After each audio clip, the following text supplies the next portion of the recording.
안녕하십니까. 사단법인 한국인터넷기업협회와 서강대학교 ICT 법경제연구소가 공동으로 주최하는 ICT 정책 세미나 그 두 번째 최근 온라인 플랫폼 규제 동향을 분석한다를 시작하겠습니다. 저는 오늘 행사의 사회를 맡은 한국인터넷기업협회 김재환입니다. 바쁘신 일정에도 불구하고 귀한 시간을 내어 토론회에 참석해 주신 여러분과 네이버 TV를 통해 시청해 주시는 모든 분들께 감사드립니다. 소중한 시간을 내어 참석해 주신 만큼 끝까지 함께 해주시면 감사하겠습니다. 오늘 토론회는 온라인으로 생중계되는 관계로 저희 발표 자료와 토론문이 포함된 자료집은 저희 협회 홈페이지 정책 동향 정책 자료실에 게시해 놓았습니다. 해당 내용을 참고해 주시면 감사하겠습니다. 코로나19 확산 방지와 정부의 방역 지침 준수를 위해 참석자 모두가 마스크를 착용한 상태에서 행사가 진행되는 점도 양해를 부탁드립니다. 이제는 어색함을 넘어 일상이 되었는데요. 발제자 토론자분들도 이 점 감안하셔서 조금 크게 말씀해 주시면 시청자분들께 내용이 잘 전달될 것 같습니다. 온라인 플랫폼 중개거래의 공정화에 관한 법률 제정안, 그리고 제정안은 작년부터 이번 달 지난 20일 한 건까지 정부안을 포함해서 7개가 발의되었고 어제 국회에서 공청회가 진행되었습니다. 오늘 논의될 온라인 플랫폼 이용자 보호에 관한 법률 제정안도 조만간 공청회 등의 절차가 진행될 것으로 예상되고, 정부의 전자상거래법 전부 개정안은 지난주 수요일인 14일 입법 예고를 마치고 본격적인 논의에 들어갈 것으로 보입니다. 이와 같은 상황에서 진행되는 오늘 정책 세미나가 가지는 의미는 굳이 말씀드리지 않더라도 넉넉히 이해될 수 있을 것 같습니다. 오늘 토론회는 2시간 동안 진행되는데 2분의 발제와 5분의 토론을 듣는 소중한 자리인 만큼 주어진 시간을 최대한 효율적으로 활용하고자 박성호 한국인터넷기업협회 회장님과 홍대식 서강대학교 ICT 법경제연구소 소장님의 환영사는 배포된 자료집의 내용으로 가름하도록 하겠습니다. 그럼 지금부터 주제 발표를 듣도록 하겠습니다. 먼저 김현경 교수님께서 온라인 플랫폼 규제 법안에 대한 비판적 고찰이라는 주제로 발표해 주시겠습니다. 네, 안녕하세요. 방금 소개받은 서울과기대 김현경입니다. 제 기억에 제가 예전에도 이렇게 온라인 플랫폼 규제 법안에 대한 비판적 고찰이라는 주제로 몇 년 전, 2018년이었나? 그때도 한번 국회에서 가열차게 발표를 했던 기억이 납니다. 예, 그때도 뉴 노멀법이라 그래가지고 수많은 플랫폼을 규제하는 이제 법안이 입법 추진되고 있었는데 그 부분에 대해서 상당히 제가 강력하게 비판적 논조로 발표를 했던 기억이 나는데, 지금 한 2, 3년 정도 지난 오늘 또 그러한 발표를 하게 돼서 매우 저도 유감스럽게 생각하고, 또 정부는 정부대로 굉장히 노력해서 추진한 법안에 대해서 비판을 한다라는 게 상당히 어려운 부분도 있습니다. 하지만 다 저도 학자로서 다 서로 잘 되자고 하는 거니까 서로 발전적 논의를 이끌어낼 수 있는 그런 기회가 되었으면 좋겠습니다.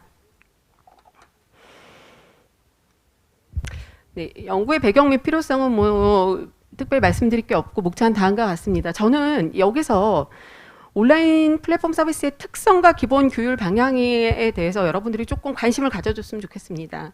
다른 전통적인 어떤 파이프라인 산업과는 다른 특성을 가지고 있고 그 특성에 맞게 규율 방향이 결정이 돼야 되는데, 과연 지금의 법안들이 그러한 특성을 감안하고 고려하고 있는지, 그런 부분을 중심으로 기술을 하였고 그 부분에 대해서 이 발표를 통해서 방점을 두고 싶습니다.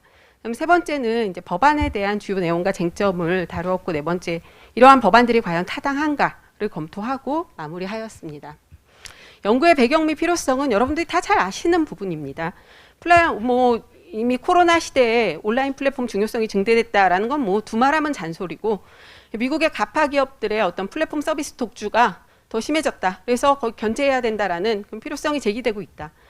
이러한 견제 필요성에 상응해서 이유는 강력한 규제 법안들을 이제 방출해야 하고 있다. 이거 다 팩트들입니다. 어떻게 보면. 그래서 그럼 이런 상황에 대해서 우리의 대응은 어떻게 하고 있냐? 정부 부처가 앞다투어 강력한 플랫폼 규제 법안 추진하고 있습니다. 아까 모두에서 말씀 주셨듯이 7개 법안, 그 이상의 법안들이 지금 추진이 되고 있고, 그렇다면 이러한 법안이 타당하기 위해서는 먼저 플랫폼 사업자가 어떤 갑의 지위인가, 진짜 우리가 생각하는 어떤 갑의 지위라는 게 사실적으로 입증이 되어야 되는 거고, 그 두 번째, 유럽의 상황이, 우리가 거의 맨날 이제 유럽법 벤치마킹 한다라고 하는데, 유럽의 상황이 우리 상황이랑 같은가에 대한 입증이 되어야 합니다. 근데 현실적으로 저는 그렇지 않다라고 생각을 합니다. 우리 내수 시장은 유럽에 비해서 규모가 작기 때문에 유럽은 거대 시장 규모를 무기로 미국 기업에 대한 규제 집행 압박이 가능하나 우리는 사실 그러기 곤란합니다. 또 다음으로 유럽은 미국 빅테크 기업에 경쟁할 만한 자국 사업자 없지만, 그래서 미국 기업을 겨냥한 강력한 규제가 자국 산업 보호라는 미명하에서 정당화될 수 있습니다. 근데 우리는 나름 경쟁력 있는 토종 플랫폼 기업이 존재하고, 그리고 지금 현재 유럽에서 하고 있는 DMA나 DSA나 뭐 이런 것들이 다 프로포절 단계죠. 지금 유럽 내에서도 굉장히 비판적 논조의 논문들이 많이 나오고 있습니다. 그래서 많은 수정을 거쳐서 이게 입법화될 예정인데, 우리는 아직 그 법안이 제대로 검증되지 않은 법안을 가져와서 우리가 벤치마킹 하겠다라고 하는 게 과연 타당한지에 대해서 고민이 필요하다라고 생각합니다. 이렇게 봤을 때 그럼 우리는 온라인 플랫폼 서비스의 특성에 맞는 규율 방향을 정해야 되는데, 이 부분은 팩트로서 생략하고 특성을 먼저 살펴보도록 하겠습니다. 특성 먼저 첫 번째는 빠른 변화와 이동성으로 시장 진입 장벽이 낮다라는 겁니다. 어떤 서비스가 계속 진화 발전하기 때문에 정형화되지 않으며 실체를 특정하기 어렵다. 이건 제가 한 말이 아니라 정보통신정책연구원의 통신상황 경쟁상황평가에 나온 언급들입니다. 우리 처음에 유튜브는 동영상 서비스인 줄 알았죠. 근데 최근에는 검색 서비스로 기능하고 있습니다. 또 시장의 진입 장벽이 낮아 점유율 변동이 매우 유동적입니다. 2017년 12월만 해도 검색 서비스에 있어서 네이버가 단연코 70% 1위였습니다. 근데 불과 2, 3년이 지난 현재 구글이 1위고 계속 순서가 계속 바뀌고 있습니다.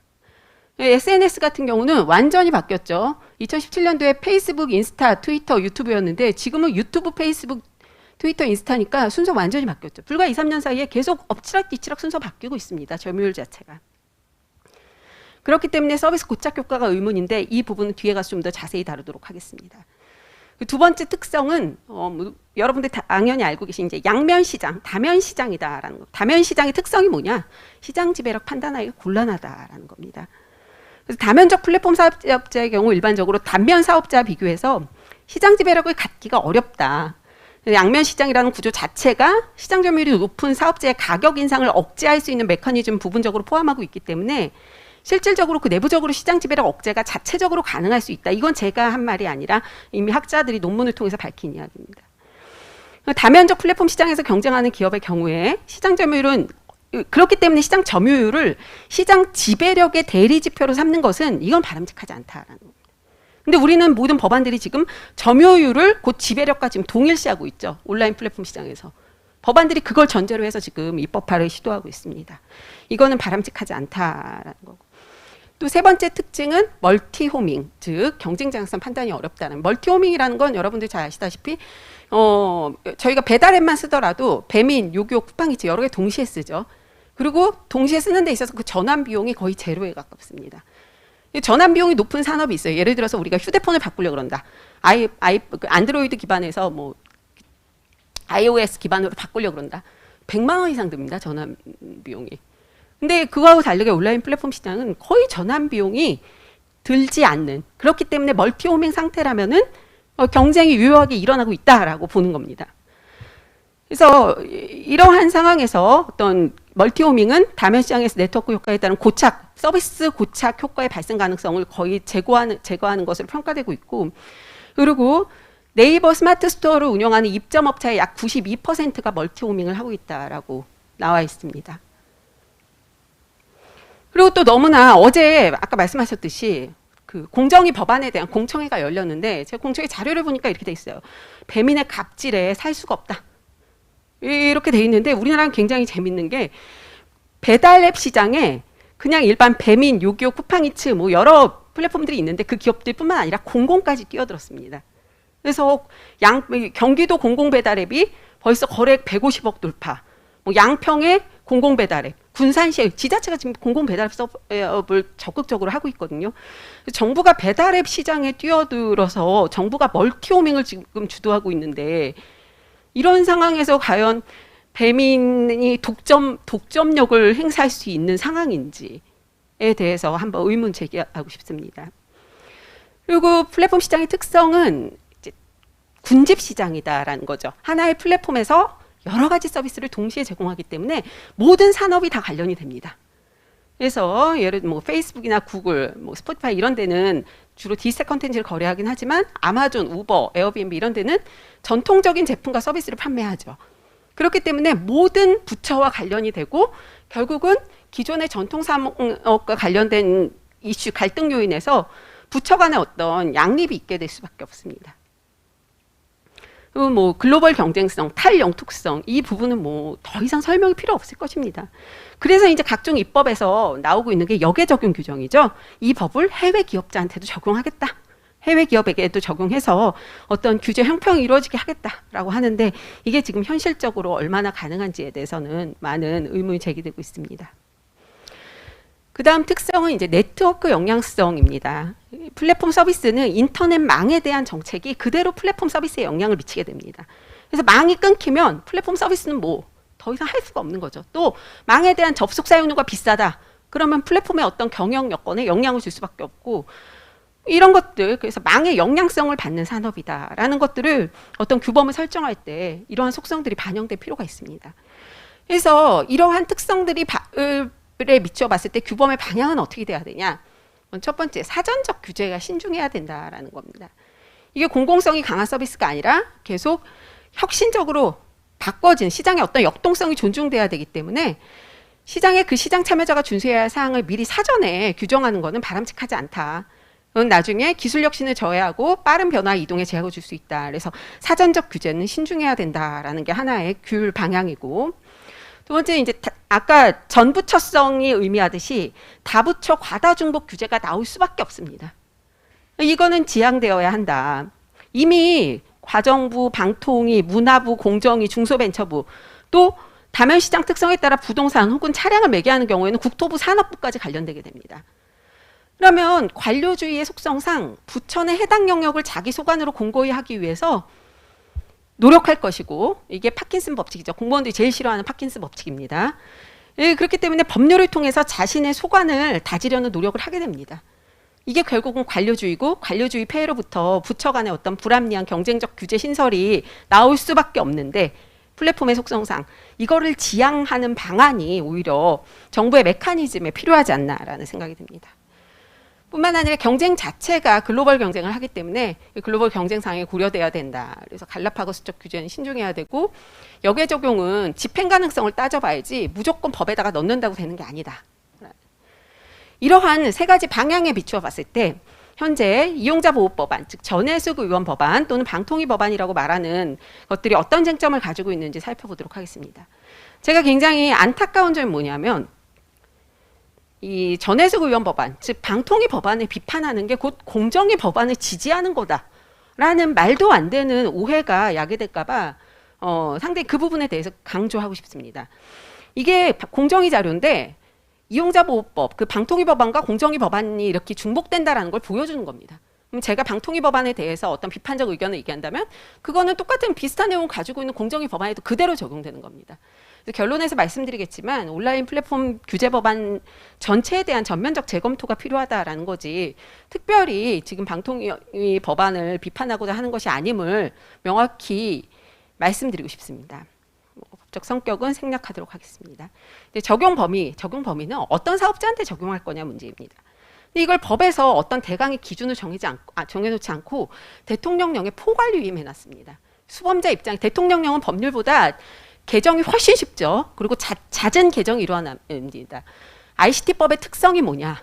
잦은 재개정입니다. 법률도 정보통일망법 같은 경우 보면은 거의 10년 동안 한 30번이 개정됩니다. 근데 하물며 대통령령은 얼마나 개정하기 쉬운데 대통령령에 따라서 수많은 법적 의무를 준수해야 되는 사업 대상자 계속 변경된다. 수범자 입장에서는 굉장히 난감하죠. 포괄위임 입법의 원칙에도 위배될 소지가 다분합니다. 그다음 두 번째 이제 자율규약 좋습니다. 자율적으로 규약을 만들어서 준수한다. 라는 의미면 매우 바람직한데 이거는 정부가 권고해서 규약을 만들고 정부의 심사를 거친 규약에 대해서만 지원을 하는 구조입니다. 이게 과연 자율이라고 할 수 있는지, 자율규약을 규정하고 있는 다른 입법례 중에서도 가장 강력한 공적 개입을 규정하고 있습니다. 이 진정한 자율이라고 볼 수 있는지 한번 재검토가 필요하지 않나 싶습니다. 그다음에 내부 불만 처리 절차인데, 이제 이용자로부터 제기되는 불만을 처리하기 위해서 어떠한 처리 마련해라, 조치를 마련해라라는 건데, 여기에 이용자에는 엔드 유저로서의 이용자뿐만 아니라 입점업체도 포함이 됩니다. 입점업체의 불만 사항을 처리하기 위한 조치를 취해야 되는데, 입점업체와 온라인 플랫폼 사업자는 거래 대상이지 어떤 보호의 대상이 아닙니다. 이 거래에 있어서는 사실 거래를 대등한 입장을 만들어주는 게 중요하지, 이 보호의 필요성으로 계속 강조하는 방식은 어떤 계약법의 기본 원칙에 부합하지 않는 부분들이고, 더 엄격한 공적 규제가 적용되는 케이블 TV 사업자랑 홈쇼핑 사업자 간의 관계도 이런 규정은 없습니다. 또 거래 기준 권고인데, 방통위가 정부가 거래에 적용할 수 있는 기준을 정해서 사용을 권장할 수 있다. 조금 더 먼저 살펴보면 거래 기준의 내용은 다 답니다. 계약, 뭐 경제적 이익의 산정 기준 절차 이런 것들이 다 정부가 정해서 지키도록 권고하는 내용을 가지고 있습니다. 이거는 변화의 속도가 빠른 서비스에 대해서 정부의 거래 기준이 변화의 속도를 과연 맞출 수 있는가에 대한 질문이 제기될 수 있고, 혹자는 권장할 수 있다, 포함될 수 있다라고 하기 때문에 의무사항이 아니기 때문에 이거는 사업자 재량이지 별 문제될 게 없다라고 규정하고 얘기하는 분들도 있는데, 행정지도가 우리나라에서 사실상 규범력을 갖는 현실이라는 걸 누구도 부인할 수 없을 겁니다. 정부에서 뭔가 권고했는데 사업자가 자신 있게 나는 안 지켜라고 할 수 있는 예가 거의 없죠. 그래서 지금 현재 현행법상 거래 기준을 법에서 정한 경우는 가맹사업자 거래 공정화에 관한 법률이 거의 유일한데, 여기는 가맹사업과 가맹본부와 가맹사업자의 관계를 규율한 거고 완전히 다릅니다. 여기 가맹본부가 가맹사업자에 대해서 외관을 적극적으로 이용하게 하고 품질 통제하고 경영 통제 이런 것들을 다 하게 됩니다. 그런데 플랫폼 서비스 사업자가 입점업체에 대해서 품질 통제나 경영 통제 할 수 없거든요. 이런 부분을 전혀 감안하지 못했다라는 안타까움이 있습니다. 그리고 이제 서비스 제한 같은 거 3일 전, 15일 전, 30일 전에 사전 통제라라고 지금 날짜를 구체적으로 명기하고 있는데, 이미 플랫폼 거래의 어떤 역동성, 다양성에 비춰볼 때 모든 거래 혹은 서비스 제공에 대해서 이러한 천편일률적 동일한 기간을 규정하는 게 바람직한지, 그리고 이 기간의 도대체 근거는 뭔지도 좀 의문스럽습니다. 또 플랫폼 사업자한테 원인 없이 통신망의 문제로 인해 서비스를 제한이나 중단하게 되는 경우도 있거든요. 이런 경우에 도대체 누가 어떻게 책임지라는 건지, 뿐만 아니라 반대의 경우도 있을 수 있습니다. 예를 들어서 플랫폼 이용 사업자, 즉 입점업체가 자기 맘대로 그냥 재화 서비스 콘텐츠 제공을 중단해버리는 경우죠. 예를 들어서 유명 웹툰 작가를 유치한 신생 웹툰 플랫폼, 여러 가지 불공정하다고 보일 수 있는 유명 작가를 유치하려면 그렇게 해야 되죠. 플랫폼 살려면. 근데 유명 작가가 갑자기 그러면 자기 서비스 제공 안 했을 때, 얘는 그러면은 이럴 경우에 우리는 일반적인 계약의 법리로 가는 겁니다. 현행법상 이걸 구제할 수 있는 방법이 없지 않습니다. 근데 이런 특별한 규정들이 과연 어떤 의미를 갖는 건지 의문이 있습니다. 그다음 뭐 정보 제공 같은 경우도 판매 정상 관련 정보를 플랫폼 사업자가 입점업체한테 제공하라라고 했는데, 이거는 사실 이 정보는 현실에 가보면 입점업체가 가지고 있는 정보를 플랫폼 사업자한테 입점업체한테 제공하라라고 하는 거기 때문에, 또 위반 시 매출의 3% 과징금인데 이 행위 책임의 원칙에 반할 우려가 있다라는 점을 고민해 볼 필요가 있습니다. 다음 부당한 정보 이용 금지는 자료를 참고해 주시기 바랍니다. 그다음 대규모 온라인 플랫폼 사업자에 대한 부분도 마찬가지로 전부 다 어떤 대강의 기준, 기본적 기준도 없이 대통령령에 포괄 위임하고 있기 때문에 이건 위임입법 원칙을 위배될 소지가 다분하다라는 거고, 특히 대규모 플랫폼 사업자에 대해서 검색 기준 공개 의무를 하고 있는데, 데이터 분석 처리 기술 발전할수록 사실 검색 기준 자체 설명하는 게 곤란해집니다. 이건 뭐 수많은 논문에서 하고 있는 이야기죠. 투명성을 위해 데이터의 세부적 사항까지 공개할 경우에 결국 역으로 검색 결과를 우회하고 영업 방해가 난무할 것이고, 결국 우회된 검색 결과에 대해서는 누가 책임지느냐라는 문제가 발생할 수밖에 없습니다. 또 영업 비밀을 침해하지 않으면서 어디까지 공개할 수 있는가라는 문제, 이런 것들이 전혀 해결되지 않은 상태에서 그냥 법에다가 이렇게 규정해 놓는 게 타당한지. 그리고 대규모 온라인 플랫폼 사업자의 경우에는 서비스 제공 거부 사유를 구체적으로 통제해야 됩니다. 근데 이거는 거의 유사 입법 내가 거의 없습니다. 대표적으로 가불관계를 규율하는 대규모 유통사업법조차도 승낙의 통지 및 불수락 사유를 통보하도록 규정하고 있지는 않습니다. 하물며 사회적으로 더 큰 공익성을 요구하는 가불관계, 고용이나 대학 입학에서도 채용 거절 사유, 대학 입학 거부 사유를 구체적으로 지금 설명해 주라고 되어 있는 법은 없습니다. 이런 것들에 비할 때 유사입법 내가 전무한 거의 과도한 비형평적인 규제가 아닌가라는 생각이 들었습니다. 온라인 플랫폼 사업자의 어떤 금지 행위를 규율하고 있는데 이것들은 대부분 독점규제법이나 전기통신사업법의 금지 행위와 중복 유사성이 있다라는 거는 이미 다른 발표자께서도 말씀하셨던 걸로 기억을 합니다.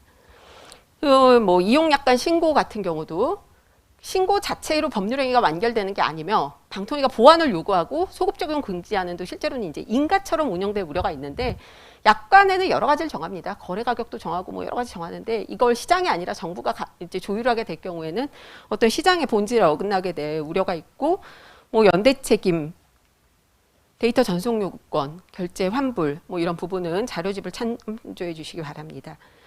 그 밖에 이제 분쟁 조정 제도도 신설하고 있는데 이미 분쟁 조정 제도 많이 있습니다. 온라인 플랫폼 서비스의 범위는 단순히 디지털 제휴나 정보거래뿐만 아니라 부동산 임대, 승차, 자동차 렌트, 금융, 헬스케어, 사회 전 영역에 걸쳐서 이루어지는데 금융분쟁조정위원회, 소비자분쟁조정위원회, 뭐 저작권 분쟁조정위원회, 개인정보 분쟁조정위원회들이 있는데 이런 분쟁조정과의 어떤 중복 중첩 문제를 어떻게 할 건지 만약에 조정을 동시에 두 군데 다 했는데 조정의 결과가 다르게 나올 경우 조정에 대한 신뢰 문제 또 조정이라는 행정력에 대한 중복 예산 이런 것들에 대해서 한번 고민해 볼 필요가 있지 않나 싶습니다.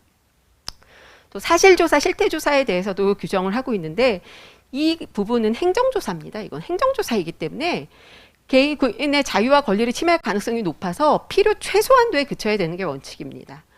근데 이 법의 시행을 위해서 필요하다고 인정될 때 이런 것 법 시행이라는 포괄적 사항에 대해서 규정하고 있기 때문에 이 포괄적 사실조사, 실태조사는 지양되어야 할 것입니다.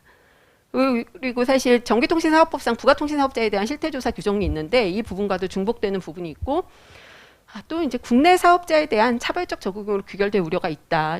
과연 외국 사업자한테 얼마만큼 적용할 수 있을지 의문입니다. 쟁점별로 살펴본 거고 그래서 봤을 때 법률안이 타당한가? 이게 바로 어제 공청회 자료입니다. 이 공정위법과 지금 방통위법이 거의 유사한 내용이 많이 있는데 공정위법이 왜 정당화돼야 되냐? 가불관계이기 때문이다. 다 가불관계입니다. 가불관계법의 사각지대 가불관계법이고 그 가불관계가 뭐냐? 시장 자체가 지금 승자독식 상태이고 서비스가 고착 상태여서 이용자들이 전환할 수가 없는 상태여야지 이게 지금 가불관계인 겁니다. 우리가 먼저 승자독식이나 서비스 고착 상태는 근데 법리적인 문제가 아니에요. 사실조사의 문제입니다.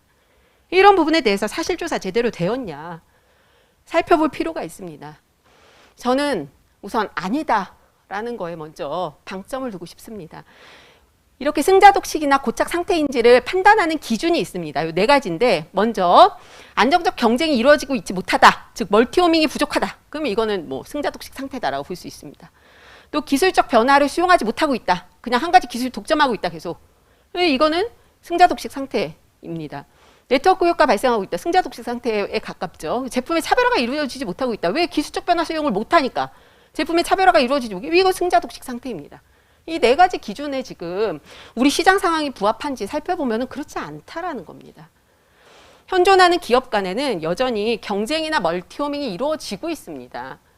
그래서 대부분의 온라인 플랫폼은 적어도 그들이 작동하는 시장에서 경쟁자를 가지고 있고 시장 점유율도 고정되지 않고 단기간에 변동폭이 큽니다. 아까도 2, 3년 내에 계속 점유율이 변동하고 있습니다. 우리나라 경우 G마켓, 쿠팡, 쓱 등이 존재하고 미국의 경우에도 뭐 여러 가지 존재합니다. SNS의 경우에도 유튜브, 페이스북, 인스타, 트위터 다수 경쟁업체가 지금 경쟁하고 있죠. 이러한 기술 변화 밀접한 시장은 그렇지 않은 시장보다 오히려 경쟁이 더 가열차게 이루어져 왔고 승자독식이 발생하는 시장은 주로 규모의 경제, 또 하나의 기준이나 표준이 요구되는 어떤 직접적 네트워크 효과가 강조되는 이런 시장이 바로 승자독식이 발생하는 시장입니다. 그래서 현존하는 기업 간에 경쟁이 이루어지고 있고 여전히 멀티호밍이 이루어지고 있다라면 첫 번째 기준 충족하지 못하라는 거죠. 예, 이건 앞서 봤던 장표입니다. 그다음 기술 혁신이 시장에 수용되고 있습니다. 그래서 대부분의 온라인 플랫폼은 그들이 작동하는 시장에서 경쟁자를 가지고 있고 이들의 시장 지배적 지위가 견고하다는 것이 온라인 플랫폼 시장에서 더 두드러지게 나타나는 특징이라는 증거가 없습니다. 오히려 일반 시장보다 기업의 진입과 퇴출이 더 활발히 일어나고 있고 시장 점유율도 변화가 많고 아까 말씀 2, 3년 내에 계속 변하고 있습니다. 시장 지배력도 일률적이지 않다라는 거죠. 예를 들어서 브라우저 시장에서 MS에 대한 크롬과 모질라의 역전, SNS도 처음에는 뭐 미국 같은 경우는 2008년도에 뭐라 그랬냐면 마이스페이스의 독주는 영원할 것이다라는 언론 기사가 있습니다. 근데 2008년도에 페이스북에 의해서 뒤집어 엎어졌고 페이스북이 영원할 것 같지만 또 최근 틱톡의 우세는 무시할 수 없습니다. 뿐만 아니라 우리 검색을 생각해봐도 제가 검색 인생 20년입니다. 예, 야후, 다음, 네이버, 구글, 유튜브 이제 계속 나오게 됩니다. 이렇게 기술 혁신 우리 유저는 전환 비용이 거의 없기 때문에 좋은 서비스를 찾아가지 서비스에 고착되지 않습니다. 그래서 온라인 플랫폼 서비스에 있어서 또 특히 특정 기업에 의한 시장 집중 기간이 있다고 할지라도 기술적 특성상 굉장히 단기간입니다. 다른 전통 산업에 비하면. 현대자동차 이런 기간에 비하면 굉장히 단기간이죠. 집중도가 높았던 기간들도. 이런 부분들에 대해서 기술 혁신이 시장에서 수용되고 있다라는 거고 그리고 네트워크 효과보다는 뭐가 중요해요? 네트워크 효과가 중요하다면 우버를 사용하는 사람들이 계속 많기 때문에 우버의 운임은 계속 높아져야 됩니다. 근데 우버의 운임이 높아진 순간 어떻게 되죠? 유저들은 딴 데로 가게 됩니다. 그렇기 때문에 네트워크 효과가 매우 간접 네트워크 효과가 강력하게 작용할 것 같지만 그거보다 더 중요한 거는 뭐다? 다면 시장에 참여를 최적화할 수 있는 참여 수준에 대한 전략적 판단을 기업은 더 중요시 생각합니다. 또 디지털 플랫폼끼리만 경쟁하는 게 아니라 전통적인 시장과도 경쟁하죠. 우리가 항상 온라인을 통해서 사는 게 아니라 오프라인 시장도 가서 삽니다. 다 경쟁 관계에 있는 거죠.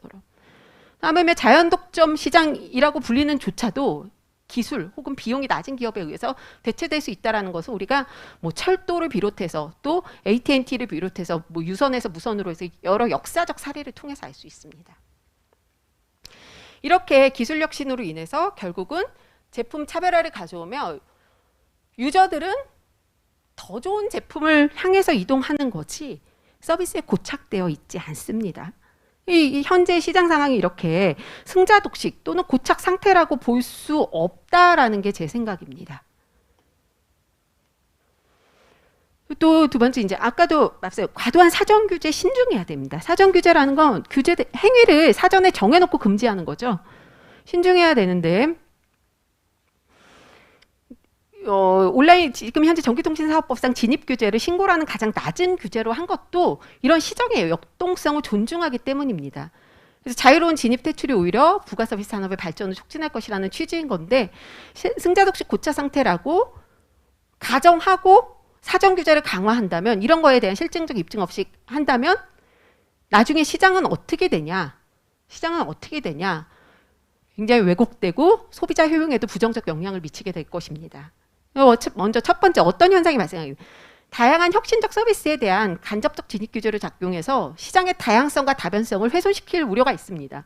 특정 서비스를 갑이라고 전제하고 규제한다면 당연히 그 서비스는 이제 혁신에서 멀어지게 되죠.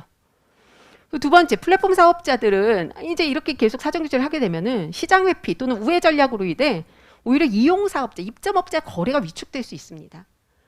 그래서 뭐 대형 사업자로서의 실익이 없기 때문에 회사 분할, 자회사, 관련 회사 형태로 추진하고 규모의 경제로 경쟁해야 되는 글로벌 경쟁에서 결국 경쟁력을 약화시키는 결과를 초래할 겁니다. 두 번째, 플랫폼 이용 사업자의 중개를 늘리기보다는 스스로 플랫폼 이용 사업, 입점업자가 되는 결과를 초래할 수도 있죠. 대규모 유통업에 있어 PB 사업도 마찬가지죠. 그래서 이렇게 국내 대기업은 나올 수 있을지언정 글로벌 기업은 절대, 글로벌 플랫폼 기업은 절대 나오기 힘들게 될 것입니다. 또 마찬가지 이러한 것들을 경쟁자인 이 가파 기업들한테 역외 적용 다 할 수 있을까요? 이것조차도 의무십니다. 그리고 이거 다 역외 적용 못한다. 지금 현재 2020년 11월 기준으로 해외 사업자로 신고된 데가 0.04%밖에 안 됩니다. 이 신고 자체도 이런데 이러한 것들을 똑같이 얘네한테 다 적용 못 시키면 결국 국내 플랫폼 산업만 자초되게 되는 거죠. 이제 부처 간의 중복 규제로 인한 갈등. 이런 문제도 이제 해결이 돼야 됩니다. 원칙적으로 파지티브 규제 체계를 채택하고 있는 우리 상황에서 여러 부처 개입은 결국 플랫폼 산업의 혼란과 파편을 야기할 수 있다. 그래서 이렇게 이런 것들이 지양되어야 할 것입니다. 결론은 딱 두 줄입니다. 현재 국회 논의 중인 모든 온라인 플랫폼 규제 법안들의 입법 추진은 전면적으로 재고되어야 할 것입니다. 여기까지 발표를 마치도록 하겠습니다. 감사합니다. 네, 김영경 교수님 발표 감사드립니다. 다음으로는 정혜령 교수님께서 전자상거래법 개정안에서 온라인 플랫폼 규제의 바람직한 방향이라는 주제로 발표해 주시겠습니다. 네, 안녕하십니까. 두 번째 발표를 맡게 된 경찰대학교 법학과의 정혜련 교수라고 합니다. 먼저 이런 중요한 주제의 발표에 기회를 주신 한국인터넷기업협회와 서강대 ICT 법경제연구소에 감사의 말씀을 드립니다. 그리고 앞서 첫 번째 발표에서 온풀법과 전상법까지 관련 쟁점과 논의를 아주 심도 있게 이끌어주신 김영경 교수님께도 감사의 말씀을 드립니다.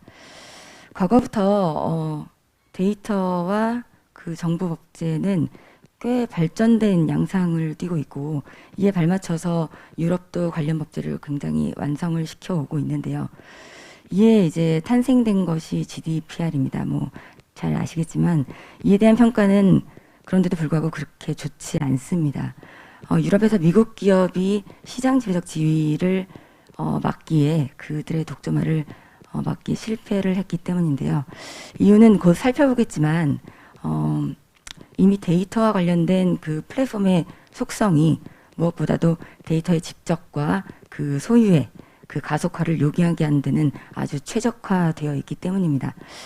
따라서 현재 모든 국가들은 그 이제서야 플랫폼 규제를 통해서 이제라도 데이터의 유출과 또 자국의 데이터 소유를 유지 혹은 강화하기 위해서 머리를 맞대고 고심을 하고 있습니다.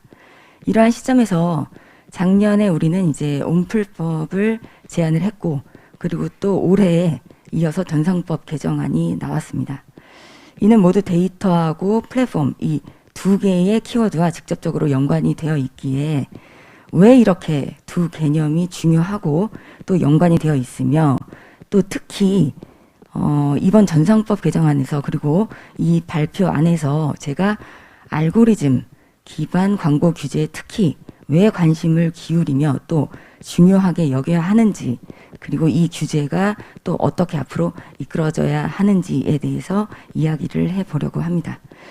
시간 관계상 저의 결론부터 말씀을 드리자면 한 광고에서 제가 이제 아이유를 좋아하는데 아이유가 에너지를 다 쓰지 말고 기술을 써라 뭐 이런 광고 문구가 나오더라고요. 라고 표현을 하면 제가 주장하려는 표현과 일맥상통한다라고 생각을 하면서 그럼 저의 발표를 시작하도록 하겠습니다. 먼저 목차를 말씀드리겠습니다. 첫 번째로 데이터와 온라인 플랫폼이 무엇인지 간략하게 말씀을 드리고자 했으나 앞에 발표자분께서 너무 정확하게 많은 개념들을 소개해 주셔서 간략하게 넘어가고 두 번째로는 사실 전자상거래법 개정안 주요 쟁점 및 문제점을 많이 소개를 해드리려고 했는데 사실 수차례에 걸쳐서 많은 학자분들께서 많은 문제점들을 지적을 많이 해주셨습니다. 그래서 그 중에서도 가장 문제가 되는 주요 쟁점만을 소개하고 문제점을 짚어보도록 하겠습니다. 그리고 제가 지금 말씀드린 그 중에서도 그 알고리즘 관련된 맞춤형 광고에 관해서 주요 국가에서의 비슷한 조항들을 제가 분석을 한번 해보고 그와 관련된 우리 전상법 개정안에서 나온 조항들과 또 비교를 해서 마지막으로 결론으로서 그 규제의 바람직한 방향 및 과제에 대해서 한번 말씀을 드리고자 합니다.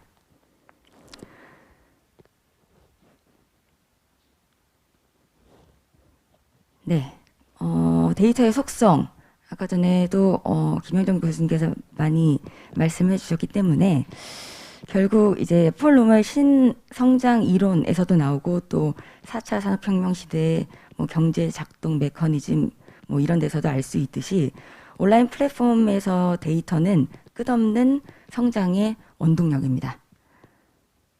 그래서 특성에서도 아까 나왔듯이 다면 시장, 양면 시장 이러한 특성을 가지고 또 결국에는 무료 서비스라는 어떤 전략을 이용해서 계속해서 그 단순히 중개 서비스를 제공하는 데 목적을 두는 중립 플랫폼이라는 수단을 이용해서 계속해서 확장해 나가죠. 그래서 사실 DSA가 플랫폼 서비스를 중점적으로 규제하는 이유가 바로 여기에 있는데요.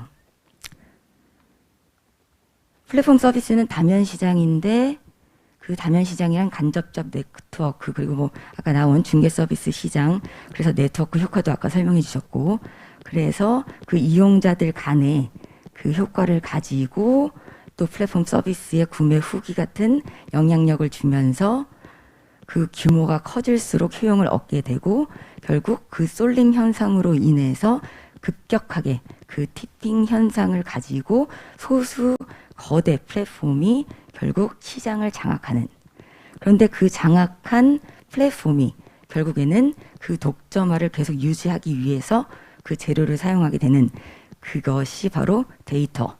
그래서 그 데이터를 가진 자가 계속해서 훨씬 더 많은 데이터를 확보하게 되는 그래서 데이터가 그 플랫폼의 그 거대화와 독점화를 가속화시키는 가장 주요의 원천이라는 것이 바로 그 결론입니다. 그래서 락인 효과도 아까 설명을 해주셨고요. 결국 우리가 가장 잘 아는 이제 구글의 예를 보면 결국 가장 수익의 원천의 하나가 광고였다는 겁니다. 그래서 제가 아까 그 광고 규제의 조항을 핵심적으로 둔 것이 바로 수익의 원천이 광고였고 그 비례율을 보시면 똑같이 수직적으로 상승하는 것을 보실 수 있습니다. 그리고 마이크로소프트하고 아마존 두 개를 비교해 봤는데요. 폐쇄형 플랫폼이었던 마이크로소프트가 사실 과거에는 훨씬 더 강력한 시장 지배력을 가졌지만 개방형 플랫폼이었던 아마존이 과거에는 상대적으로 마이크로소프트에 비해서 더 약세였음에도 불구하고 오히려 네트워크 효과를 통해서 현재에는 가파 중에 하나로서 극부상하는 그런 효과를 누리는 이러한 특징을 볼 수 있습니다. 그래서 현재 대다수의 최고의 빅테크의 자리를 지니고 있는 것은 거의 대부분 미국의 기업들이 차지하고 있다는 것을 결론적으로 보여드리는 그림이 되겠습니다. 결국 인터넷 성장에 따라서 초국가적인 쏠림 현상이 결국 아주 극소수의 플랫폼 기업한테로 갔고 이 데이터 집중의 가속화가 결국 여기서 하나가 더 추가가 되는데요. 정보와 데이터의 플랫폼의 특징 그리고 여기서 합쳐지는 것이 이제 하나의 키워드가 하나가 더 추가되는데요. 거기서 알고리즘이 추가가 된다는 것입니다. 그럼 여기서 이제 뭐가 문제가 되냐면 결국 그 초국가적인 플랫폼 기업이 이제 그들의 영구적인 독점적인 지위를 이용해서 이제 반경쟁 행위를 하게 되는 경우 그들의 독주를 막을 수 없는 그런 상황이 펼쳐질 수 있다는 것이고 그것을 이제 두려워한 여러 국가들이 이제서야 규제를 시작했다. 지금 그러한 상황이라는 겁니다. 그래서 처음에 이제 문제 제기가 됐던 사건이 구글 스페인 소송이고 이것이 이제 GDPR 기반으로 온라인 플랫폼 규제를 통한 개인정보의 법적 보호에 대한 출발로서 유명한 사건입니다. 그래서 구글 본사가 미국에 있음에도 이제 그럼에도 불구하고 이제 구글 스페인이 EU 정보보호 지침 아티클 4 섹션 1A의 시설에 해당된다라는 근거에 의해서 ECJ 판단이 이루어진 사건입니다. 그래서 사실 작년에는 이제 EU 지침에 대한 이제 언급이 많았는데요. 사실 정보와 데이터라는 요소를 다시 한번 생각을 해본다면 GDPR의 연원부터 다시 올라가서 그때부터 고민을 해봐야 된다는 거죠. 그래서 GDPR 이후에 다시 온라인 플랫폼 시장의 공정성, 투명성, 규칙이 출범을 했고, 그리고 이제 이어서 올해 AI 전략, 그리고 디지털 서비스 액트, 그 다음에 디지털 마켓 액트, 이런 식으로 지금 계속해서 제한이 되고 있다는 겁니다. 하지만 미국 같은 경우에는 특정 온라인 플랫폼을 규제하기 위한 법안이 따로 존재하지는 않고, 하지만 그럼에도 불구하고 실리콘밸리 같은 곳에서는 이제 특이하게 아주 강력한 규제 입법이 탄생을 했는데, 그게 이제 CCPA입니다. 물론 이것은 그 플랫폼 기업을 특정해가지고 억압하려는 그런 입법 목적을 가진 규제 법규는 아니고요. 소비자의 개인정보를 보호하기 위한 목적에서 탄생한 그런 법률입니다. 그리고 이제 뒤에서 더 자세히 말씀드리겠지만, 이제 알고리즘 관련된 광고 규제와 관련된 조항을 품고 있는 CCPA와 CPRA가 있습니다.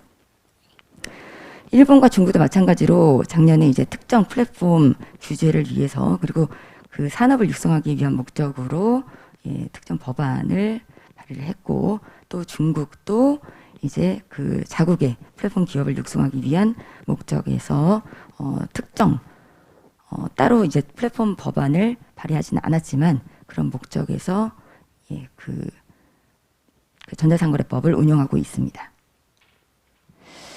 이거는 자료집을 참고하시면 될 것 같고요. 이건 뒤에서 다시 한번 말씀드리겠습니다. 자, 이제 본론으로 들어가서 전자상거래법의 주요 개정안이 나오게 된 배경과 또 주요 내용을 소개하고, 그 중에서 가장 문제가 제기된 쟁점만을 살펴보도록 하겠습니다. 현재 전자상거래법은 전통적인 통신 판매로 전제가 되어 있어서 그 시장 변화에 따른 다양화된 거래 패턴을 반영하지 못한다. 그래서 규율 체계가 미흡하다라는 그런 문제점, 그리고 세계적인 추세에 대응해서 대폭 변화된 시장 상황에 맞는 규율 체제를 마련하자. 그래서 전면 개정 뭐 이런 시도로서 입법안이 마련이 되었습니다. 주요 내용은 다음과 같고요.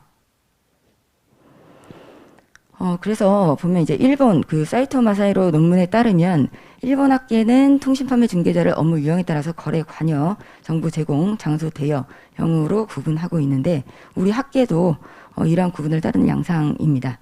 전상법 개정안도 이러한 구분을 따라서 각각 거래 중개, 연결 수단, 그다음에 정보 교환 매개형으로 구분한 것으로 보입니다. 이러한 구분 방식은 플랫폼 운영자가 제공하는 서비스 성격에 따라서 그 의무가 자동적으로 적용할 수 있도록 한 이유의 DSA 입법 방식을 따른 것으로 보입니다. 그러나 ELI의 모델법 정의 규정을 살펴보면 가장 적용 범위가 넓고 핵심적인 의미를 가지는 유형부터 중개 서비스, 연결 수단 제공 서비스, 그다음에 정보 교환 매개 서비스의 순서로 규정을 하고 있지만, 우리 이 법안을 보면 정보 교환 매개 서비스, 연결 수단 제공 서비스, 중개 서비스의 순서로 되어 있어서 규정이 체계적으로 보이지는 않습니다. 그래서 ELI의 온라인 플랫폼의 정의 규정도 살펴보면 우리 전상법 개정안과는 구별되게 보다 자세히 개념 정의를 하고 있습니다. 다음으로 온라인 플랫폼 운영 사업자의 의무와 책임에 관한 문제인데요. 우선 그 플랫폼 운영 사업자에게 책임을 묻는 우리나라 학계의 근거를 살펴보고 그 의무와 책임에 관한 문제점을 알아보도록 하겠습니다. 우리나라 학계는 2개 정도로 이제 그 문제점, 그 근거를 제시하고 있는데요. 첫 번째 귀책 근거는 그 판매자와 소비자 사이의 계약에 관여함으로써 플랫폼이 그 계약 관여자로서의 책임이 발생한다는 것입니다. 이는 계약에 적극적으로 관여하는 중개형 플랫폼 운영자에게만 적용되는 귀책 근거인데, 두 번째 근거는 이제 외관 책임의 그 법리로서 온라인 플랫폼에 취급하는 상품이나 서비스가 마치 그 품질을 보증하는 듯한 외관을 주기 때문에 책임을 부여한다는 것입니다. 외관 책임은 모든 유형의 플랫폼에게 적용되는 귀책 근거입니다.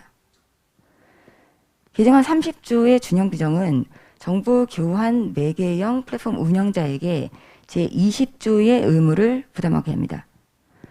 제20조는 그 재화 등이 거래되는 온라인 플랫폼에서 위해 방지 조치를 해야 한다는 의무입니다. 즉, 20조는 그 재화 등이 거래되는 온라인 플랫폼, 다시 말해서 거래 중개형 플랫폼을 전제로 하는 의무입니다. 따라서 제20조 의무의 앞에서 살펴본 1번 규칙 근거에 따라서 거래 중개형 플랫폼 운영자에게만 적용되어야 하는 것입니다. 그래서 정보 교환 매개형 플랫폼에게는 제20조 의무를 부과하는 것은 부당하다고 보입니다. 다음으로 현행법 제20조 1항 고지 의무와 면책 근거를 삭제한 것에 대한 문제입니다. 현행법 20조 1항 고지 의무의 이의는 판매자와 소비자 사이를 중개하는 플랫폼 운영자는 원칙적으로 거래계약의 당사자가 아니므로 거래계약에서 발생하는 계약 책임에 대해서 책임을 부담하지 않으며, 따라서 플랫폼 운영자가 소비자에게 자신이 거래계약의 당사자가 아니라는 사실을 고지한다면 면책될 수 있는 근거를 마련한 것입니다. 즉, 플랫폼 운영자가 자신의 계약의 당사자가 아님을 고지함으로써 자신이 형성하고 있던 외관, 다시 말해서 이번에 귀책 근거로 벗겨내고 따라서 면책될 수 있는 것입니다. 현행법 제20조 1항을 평가하면 외관 책임을 강화하는 규정입니다. 그런데 20조 1항의 삭제로 인한 문제점, 첫 번째, 외관 책임의 약화입니다. 공정위는 현행법 20조 1항을 단순히 플랫폼 운영자의 면책 조항으로 인해 이해를 해서 고지 의무를 삭제한 것으로 보입니다. 이는 고지 의무를 그대로 유지하되 면책의 조건을 강화하는 방식으로 개정을 해야 할 문제인데, 이를 전면 삭제하는 것은 타당하지 않습니다. 한면 개정안의 24조 제2항과 25조 1항을 이러한 고지 의무와 면책 근거를 대체할 수 있다라고 평가하기에는 한계가 있어 보입니다. 현행법의 고지 의무는 시행규칙으로 고지 의무에 대해 구체적으로 규정하고 있지만, 개정안에서는 현행법과 같이 다른 하위법령으로 구체적으로 규정하고 있지 않습니다. 또한 제24조 제2항은 자신이 운영하는 온라인 플랫폼을 통해 재화 등의 거래를 중개하는 중개형 온라인 플랫폼 운영 사업자가 재화 등을 직접 제공하는 경우, 즉 중개형 플랫폼 운영자이자 동시에 플랫폼 이용 사업자라는 이중적 지위를 가진 플랫폼 운영자에게만 적용됩니다.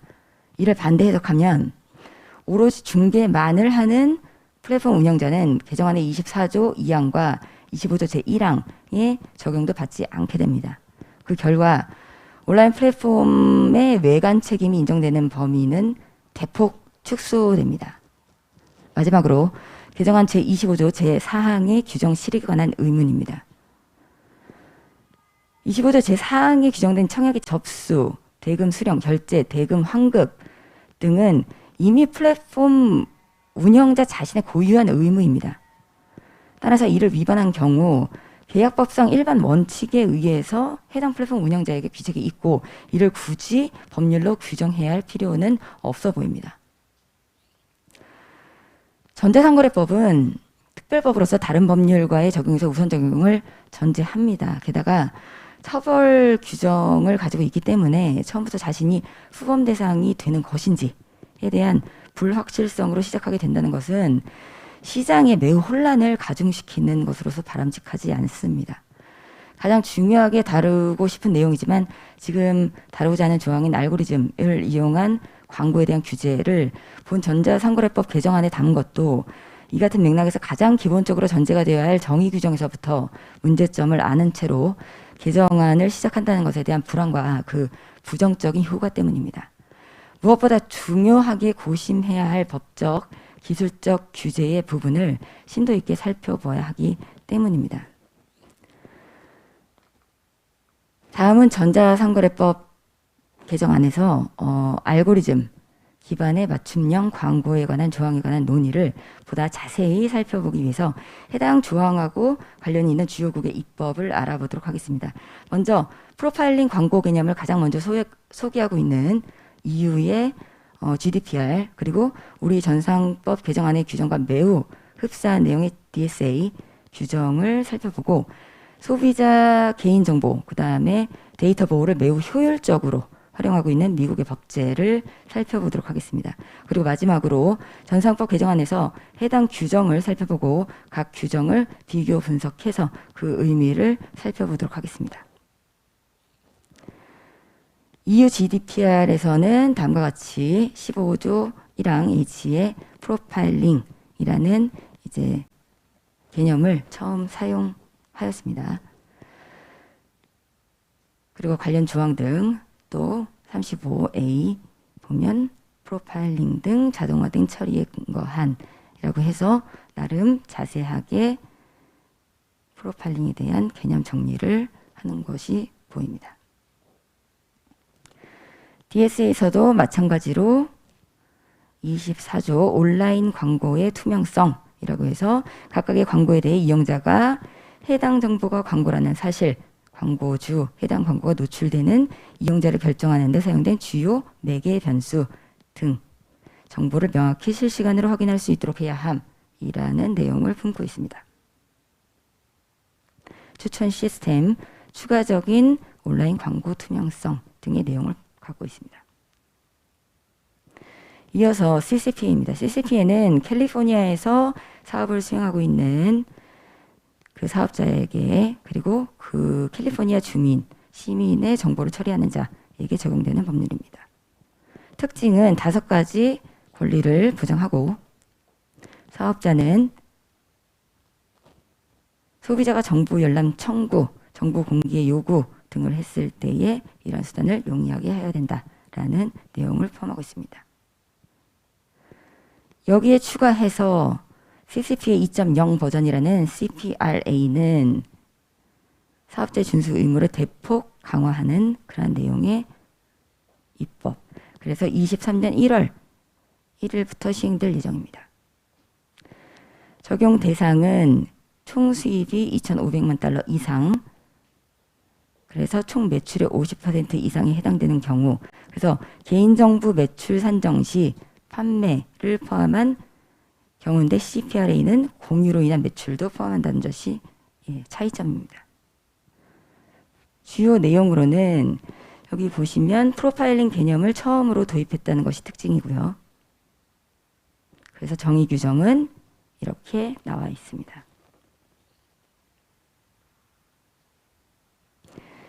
보시면 아시겠지만 그 자세한 규정을 다 알려드릴 수가 없으니까요. 굉장히 자세하게 광고에 대해서도 아주 구체적으로 나열되어 있고 개념도 굉장히 구체적으로 나열되어 있고 또 특징은 소비자의 권리에 대해서도 굉장히 구체적으로 적시했다는 점이 특징입니다. 여기에 더해서 두 번째로 버지니아 주에서도 캘리포니아 주에 이어서 두 번째로 프라이버시법을 제정하고 여기서도 똑같이 GDPR과 비슷한 버전의 데이터 프로텍션 어세스먼트 리콰이어먼트라는 컨트롤러 버전 그리고 프로세서의 개념을 사용했다는 것이 특징입니다. 그리고 강력하게 옵트인이라는 그 방법을 사용을 했고요. 그래서 이게 관련 규정이 되겠습니다. 여기에서는 타겟리드 어드버타이징이라고 해서 타겟형 광고라고 용어를 사용했고 또 중대한 효과를 발생시키는 프로파일링이라는 또 용어를 직접적으로 사용을 하였습니다.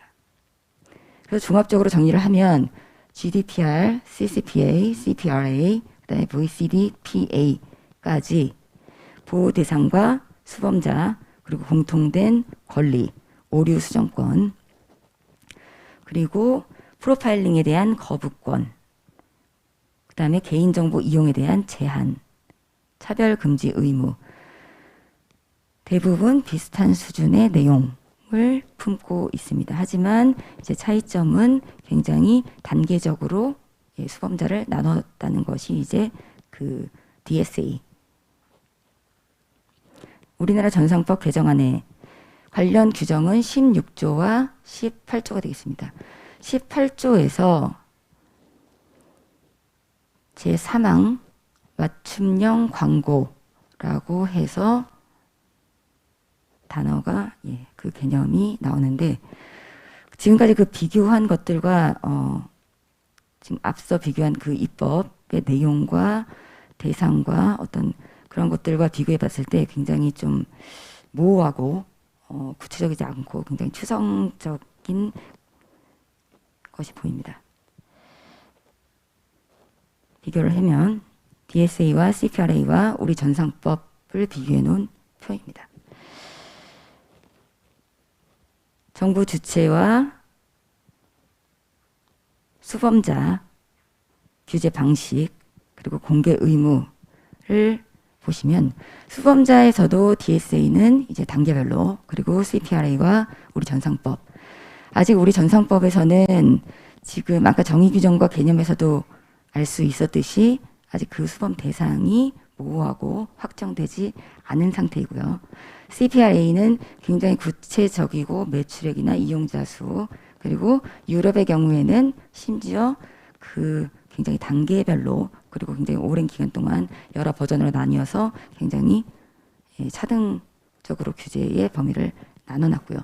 그리고 사실 이 모든 법률이 지금 이제 개인정보보호와 데이터 이용과 관련된 법률에서 출발했다고 말씀드렸기 때문에 그 규제 방식 자체가 기본적인 방식은 옵트아웃에서 시작해서 특별하게 규율하고 싶어하는 그 부분에 대해서만 옵트인을 취하고 저희 개인정보보호법의 경우에는 심지어 굉장히 규제 강도가 높은 방식에서 지금 그 기본적인 방식을 취하고 있기 때문에 심지어 옵트인입니다. 공개 의무도 마찬가지로 굉장히 자세하게 규정이 되어 있고 개념도 마찬가지지만 아직 국내 사정은 매우 산발적으로 그리고 산재되어 있는 상황입니다.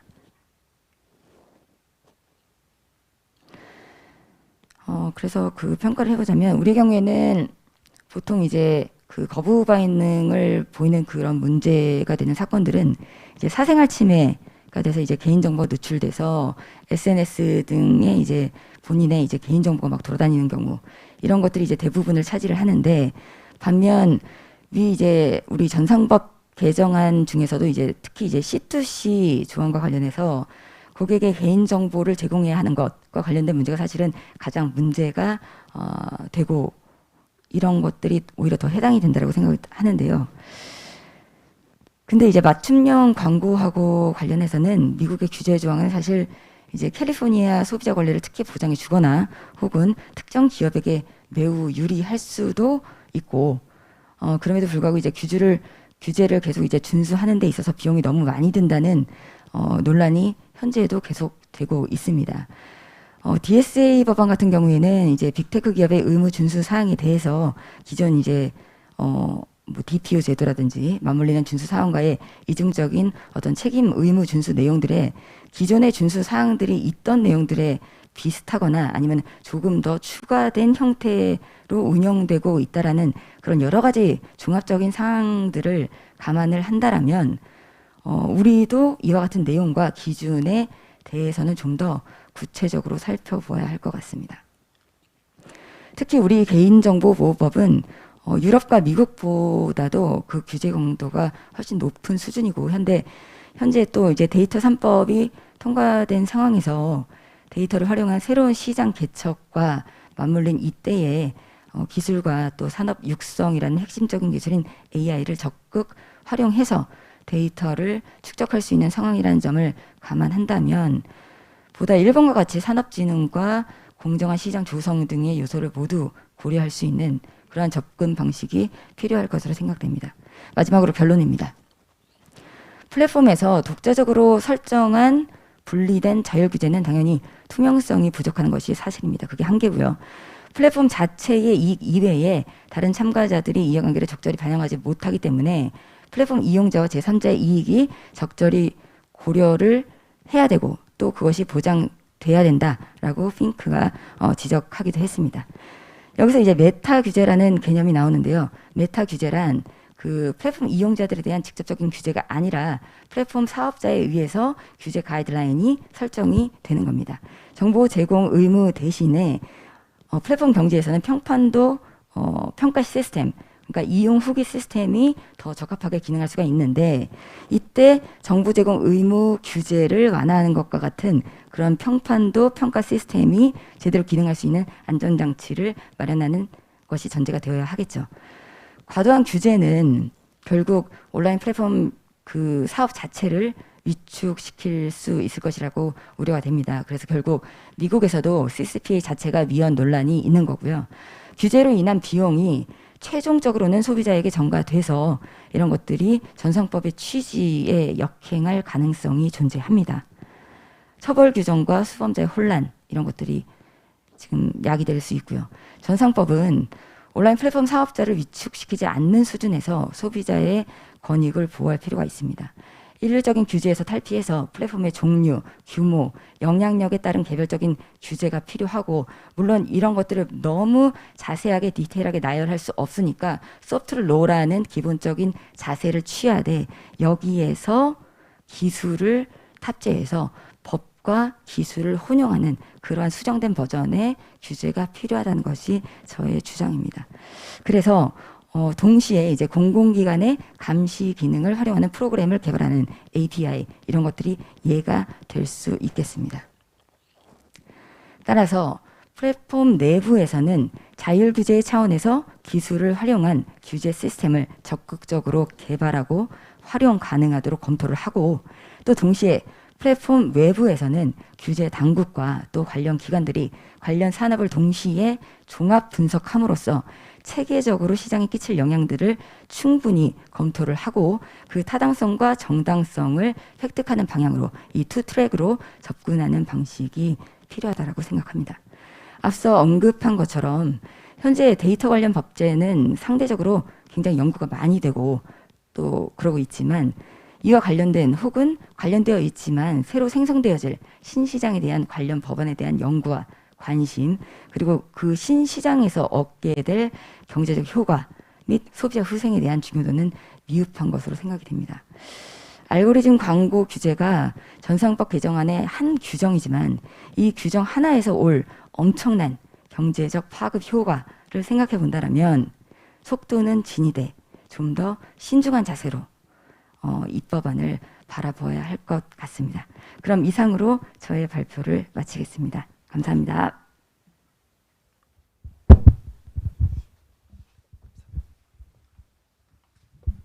네, 정혜령 교수님 발표 감사드립니다. 이상으로 주제 발표를 마치겠으며 토론을 진행하기에 앞서 잠시 장내 정리를 하도록 하겠습니다. 네, 그럼 이제부터 토론을 진행하도록 하겠습니다.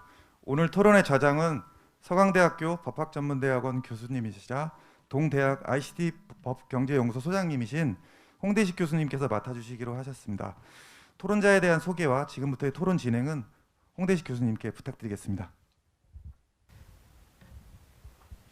예, 지금 소개받은 서강대학 법학전문대학원 홍대식 교수입니다.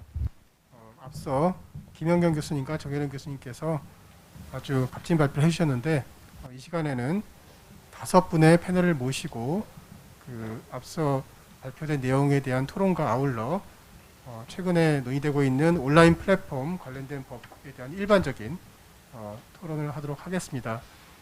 제가 이제 서강대학교 ICT 법경제연구소장을 맡고 있으면서 인터넷 기업협회와 함께 이런 세미나를 준비해서 작년 12월에 첫 번째 세미나를 하고 올해가 두 번째인데요.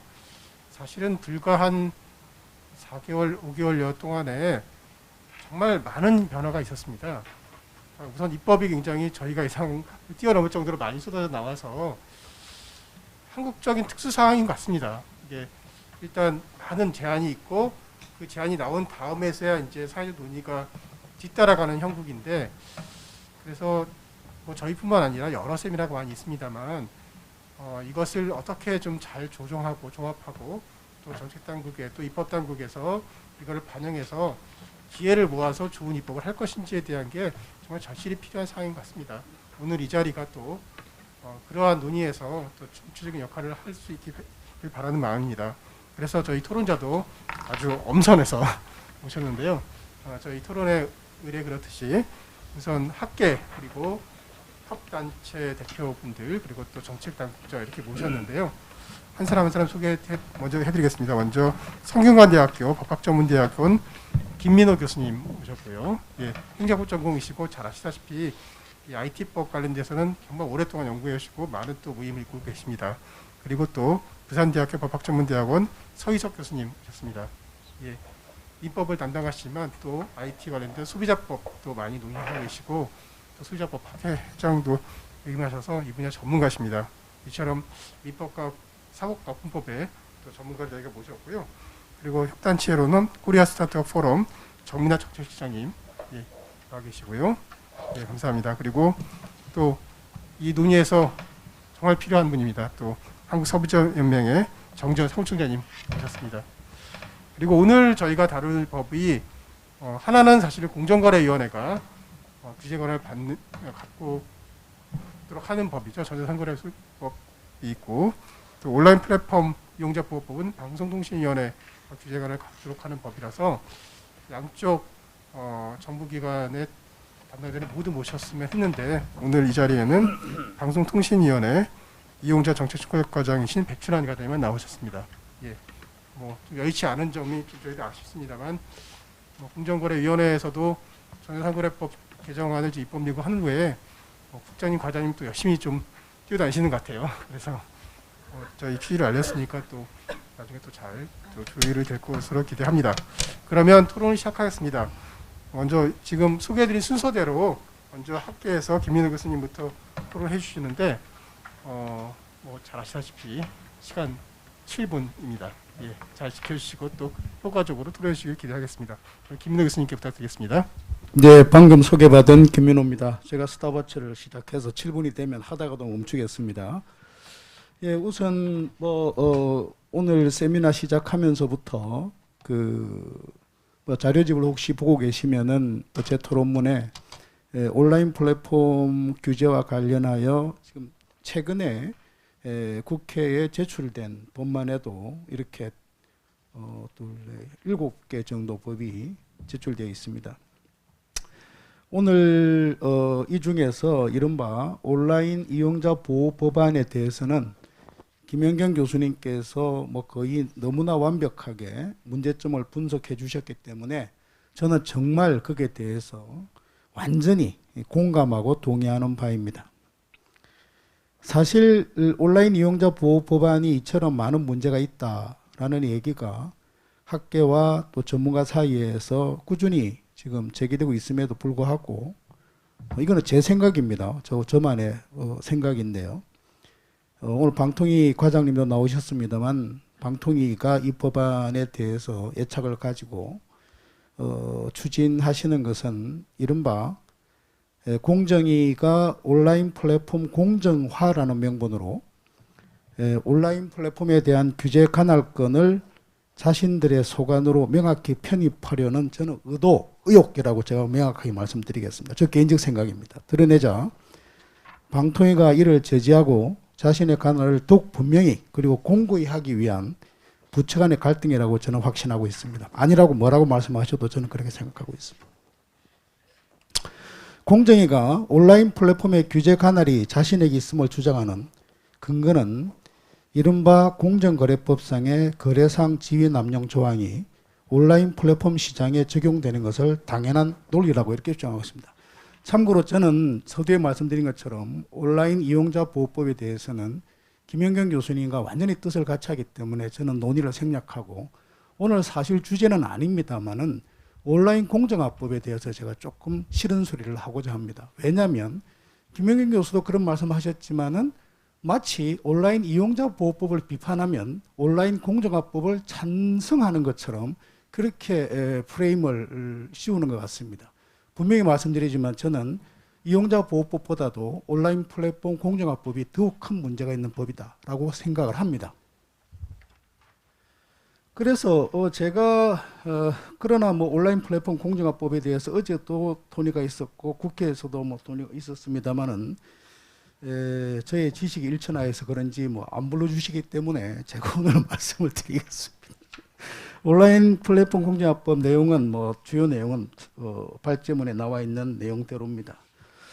자, 근데 우리가 원론을 한번 돌아가 보시죠. 저도 행정법을 전공하고 있고 또 행정법의 또 중요한 것 중에 하나가 이른바 또 공정위의 역할과 독점 규제, 공정거래 등이 있기 때문에 보면 그 원론적으로 들어가서 공정위가 하는 공정거래가 뭐냐?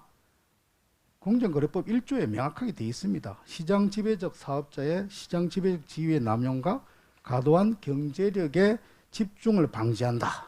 그리고 부당한 공동행위 및 불공정 거래 행위를 규제한다.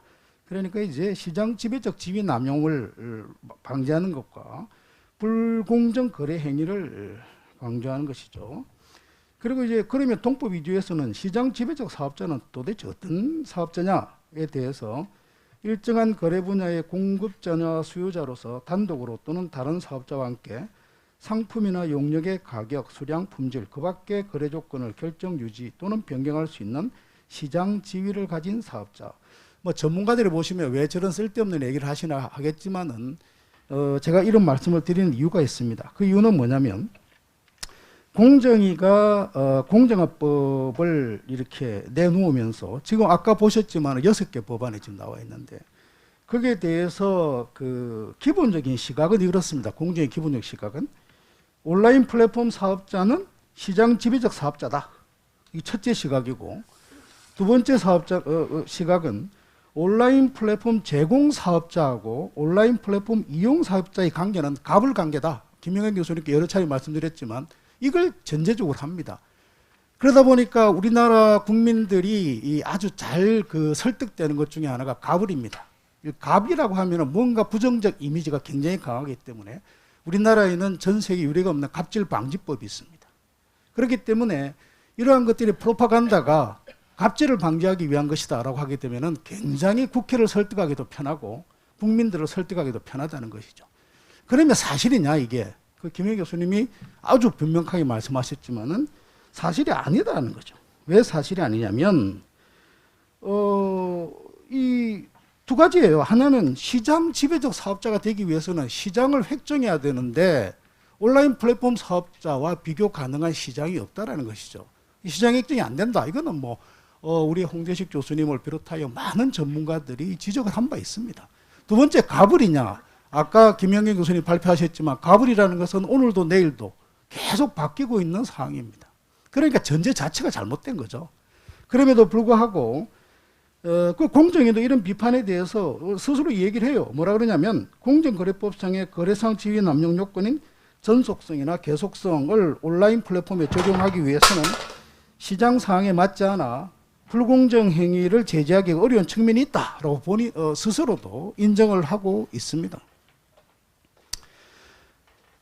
그래서 결국 제가 말씀드리고 싶은 거는 구체적인 조문 하나하나 규정 하나하나에 대한 지적도 중요하지만 기본적인 시각과 전제 출발이 잘못되었기 때문에 그 잘못된 전제해서 세부적인 규정을 한 것이 정합성이 맞을 리가 없지 않습니까? 그래서 그런 문제가 있다. 예, 지금 시간이 조금밖에 안 남았네요. 그래서 그러면 다 생략하고 하여튼 그래서 제가 말씀드리고 싶은 거는 정권 초기에 규제를 아무리 줄여 놓아도 정권 말기가 되면 어느새 규제가 다시 만들어지는 것을 지금까지 우리는 많이 봐왔습니다.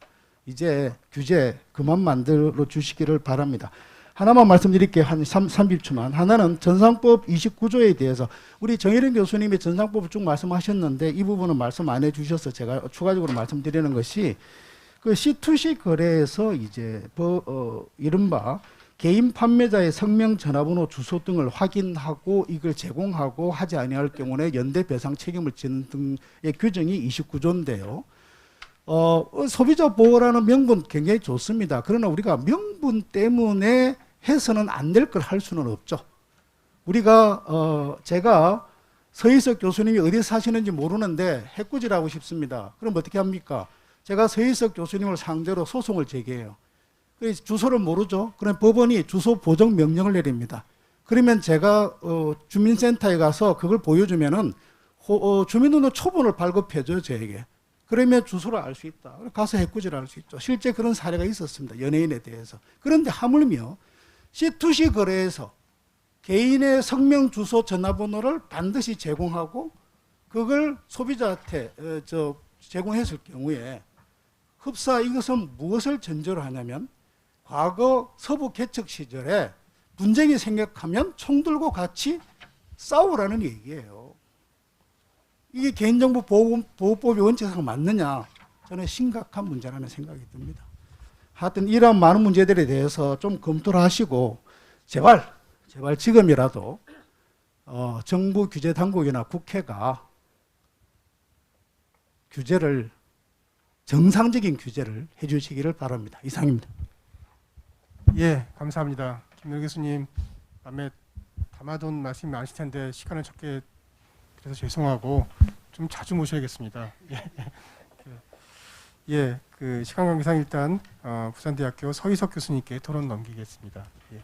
네, 방금 소개받은 부산대학교의 서희석입니다.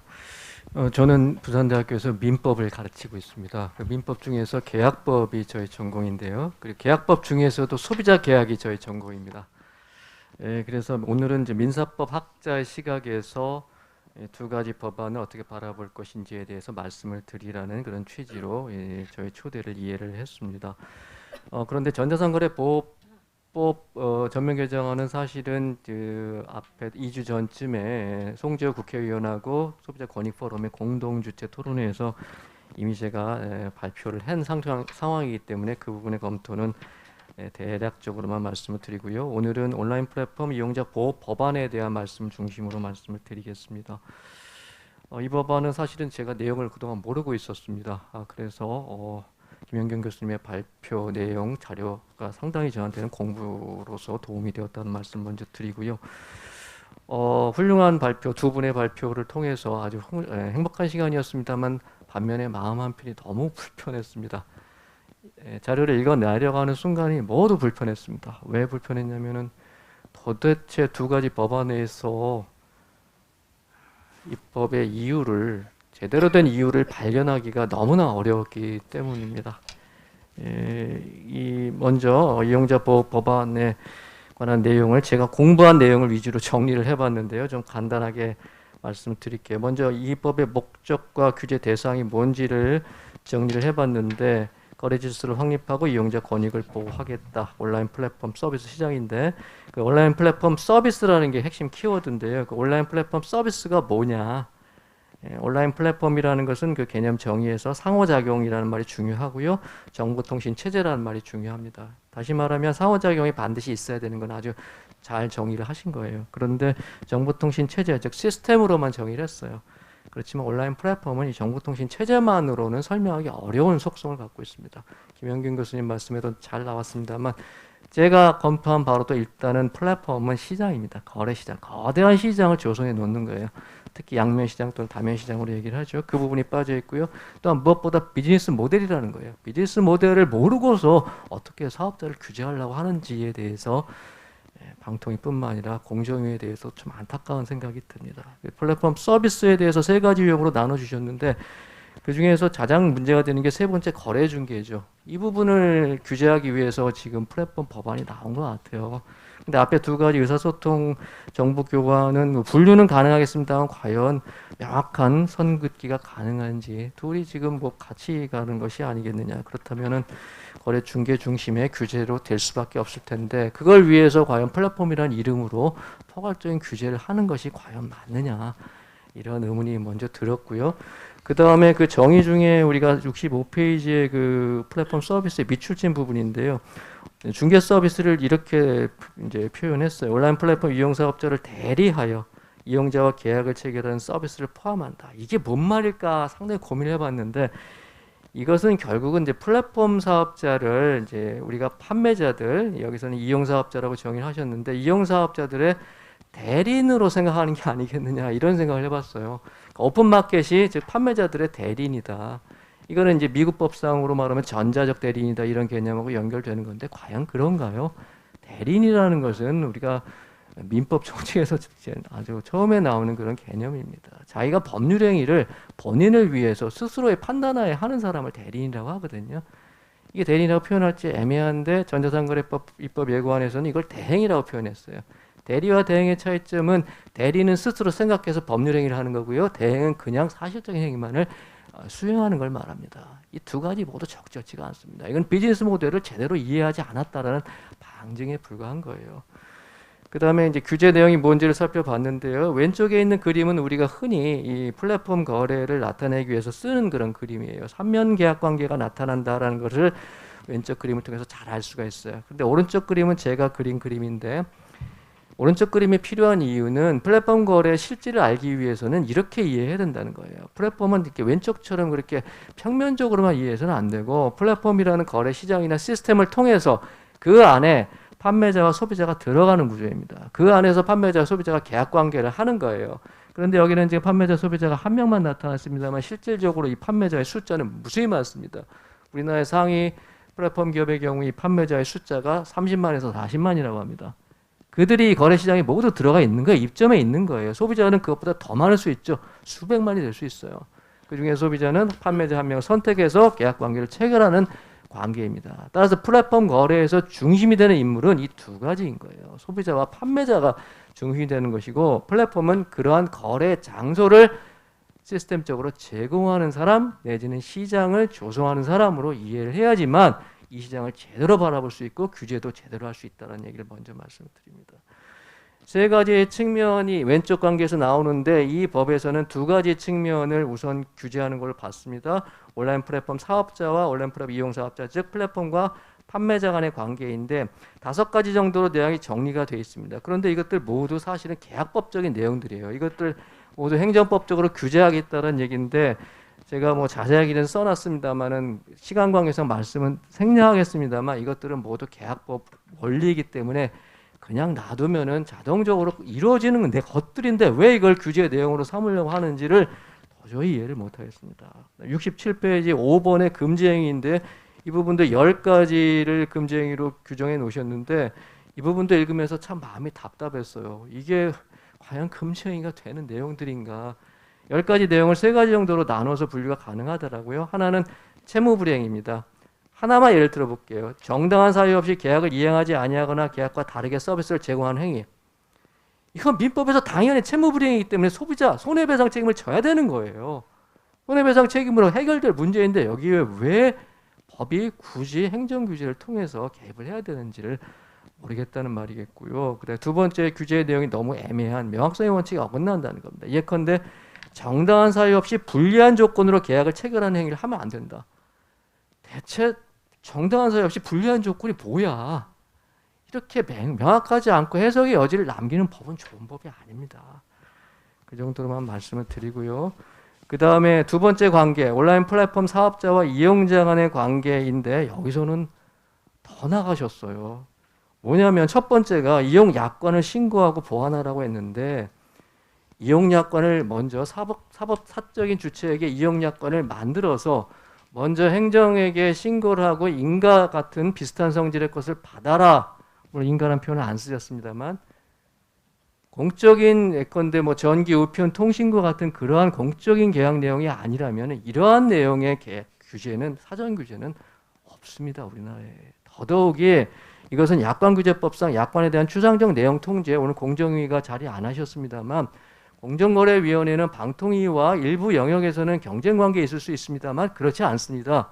공정거래위원회는 전 거래 영역을 대상으로 하는 그러한 규제 기관입니다. 이것은 홍대식 교수님께서 누구보다도 전문가시기 때문에 잘 아실 거고요.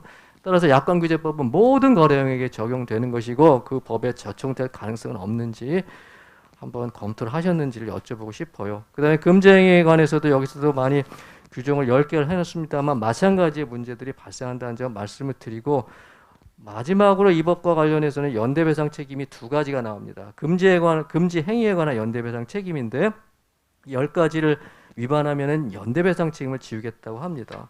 근데 그 연대라는 것은 둘이 존재해야 되잖아요. 누구와 누구입니까? 이용사업자 즉 판매자와 그 다음에 플랫폼의 연대배상 책임을 지우겠다라는 건데 우선 그 요건을 대통령령으로 정하도록 했어요. 엄격한 책임을 지우면서 이렇게 하는 게 가능합니까? 민사책임의 법리상. 두 번째, 그리고 왜 연대배상 책임이죠? 이 관계는 지금 플랫폼과 이용자 간의 관계를 규율하기 위한 거예요. 플랫폼과 이용자 관계는 둘 간의 문제인데 여기에 왜 판매자가 들어가죠? 이게 민사법리로는 도저히 이해가 안 된다는 겁니다. 그 다음에 69페이지에 연대배상 책임이 하나 더 있는데 금지행위에서 더 나아가서 이 법을 위반하여 이용자에게 손해를 입힌 경우에 연대배상 책임을 지우겠다고 했어요. 그러면서 전기통신사업법 33조를 준용해 놨는데 이 법도 이 책임 규정도 문제가 있어요. 왜? 전기통신사업법 밑에 각종 보세요. 여기서는 손해배상을 지는 요건이 명확해요. 뭐냐면은 제공이 중단되는 등 전기통신 업무 제공 관련해서 이용자가 손해를 입은 경우, 그 경우 손해배상 책임을 지우면 되잖아요. 해석이 명확한 거예요. 그런데 여기서는 이 법을 위반하여 이용자에게 손해를 끼쳤다. 이 법이 지금 여러 가지 내용을 담고 있는데 도대체 어떤 경우에 손해를 끼친다고 해석할 수 있는 것인지 불명확하고, 그 다음에 민사책임의 기본은 지금 과실책임주의입니다. 근데 여기서는 무과실 책임을 부여하겠다라는 의미인데 그 부분도 이해가 안 되고요. 그 다음에 여기서도 이용사업자와 연대배상 책임이 왜 나오는 것인지 명확하지 않은 문제가 있습니다. 제가 이 법안에서 유일하게 중점을 둬서 이 법안에 가치가 있다고 본 게 요 세 번째 부분입니다. 온라인 플랫폼 사업자의 고유한 의무와 책임. 이 부분은 우리가 앞으로 이 시장에서 검토할 여지가 있다고 봅니다. 두 가지, 하나는 플랫폼 이용 과정에서 생성된 정보의 이용 금지에 관한 부분, 그다음에 검색 결과의 노출 기준에 관한 부분. 이거는 검토 여지가 있어요. 법 필요하다는 얘기가 아니라 검토 여지가 충분하다는 것이고, 요 두 가지만을 위해서 과연 법을 만들 필요가 있겠느냐가 핵심적인 논의 사항이 되지 않을까라고 봅니다. 시간이 없어서 지금 빨리 가겠는데 마지막으로 제한 이유만 볼게요. 이 법안의 제한 이유를 제가 거기다 적어놨는데, 플랫폼의 공정 경쟁 또는 이용자 이익 저행위가 다양화, 다원화되고 있다. 이게 바로 이 시장을 바라보는 이제 방통의 시각을 이제 나타내거든 것이거든요. 근데 여기서 공정 경쟁이라는 표현을 썼어요. 근데 여기서 말하는 경쟁이 뭡니까? 대체 이 법을 규제하기 위해서 경쟁을 뭘로 생각하신 겁니까? 즉 플랫폼 입점 업체 간의 경쟁입니까? 플랫폼 사업자 간의 공정한 경쟁입니까? 아니면 플랫폼 사업자와 입점 업체 간의 공정한 경쟁, 다시 말하면 갑을 관계입니까?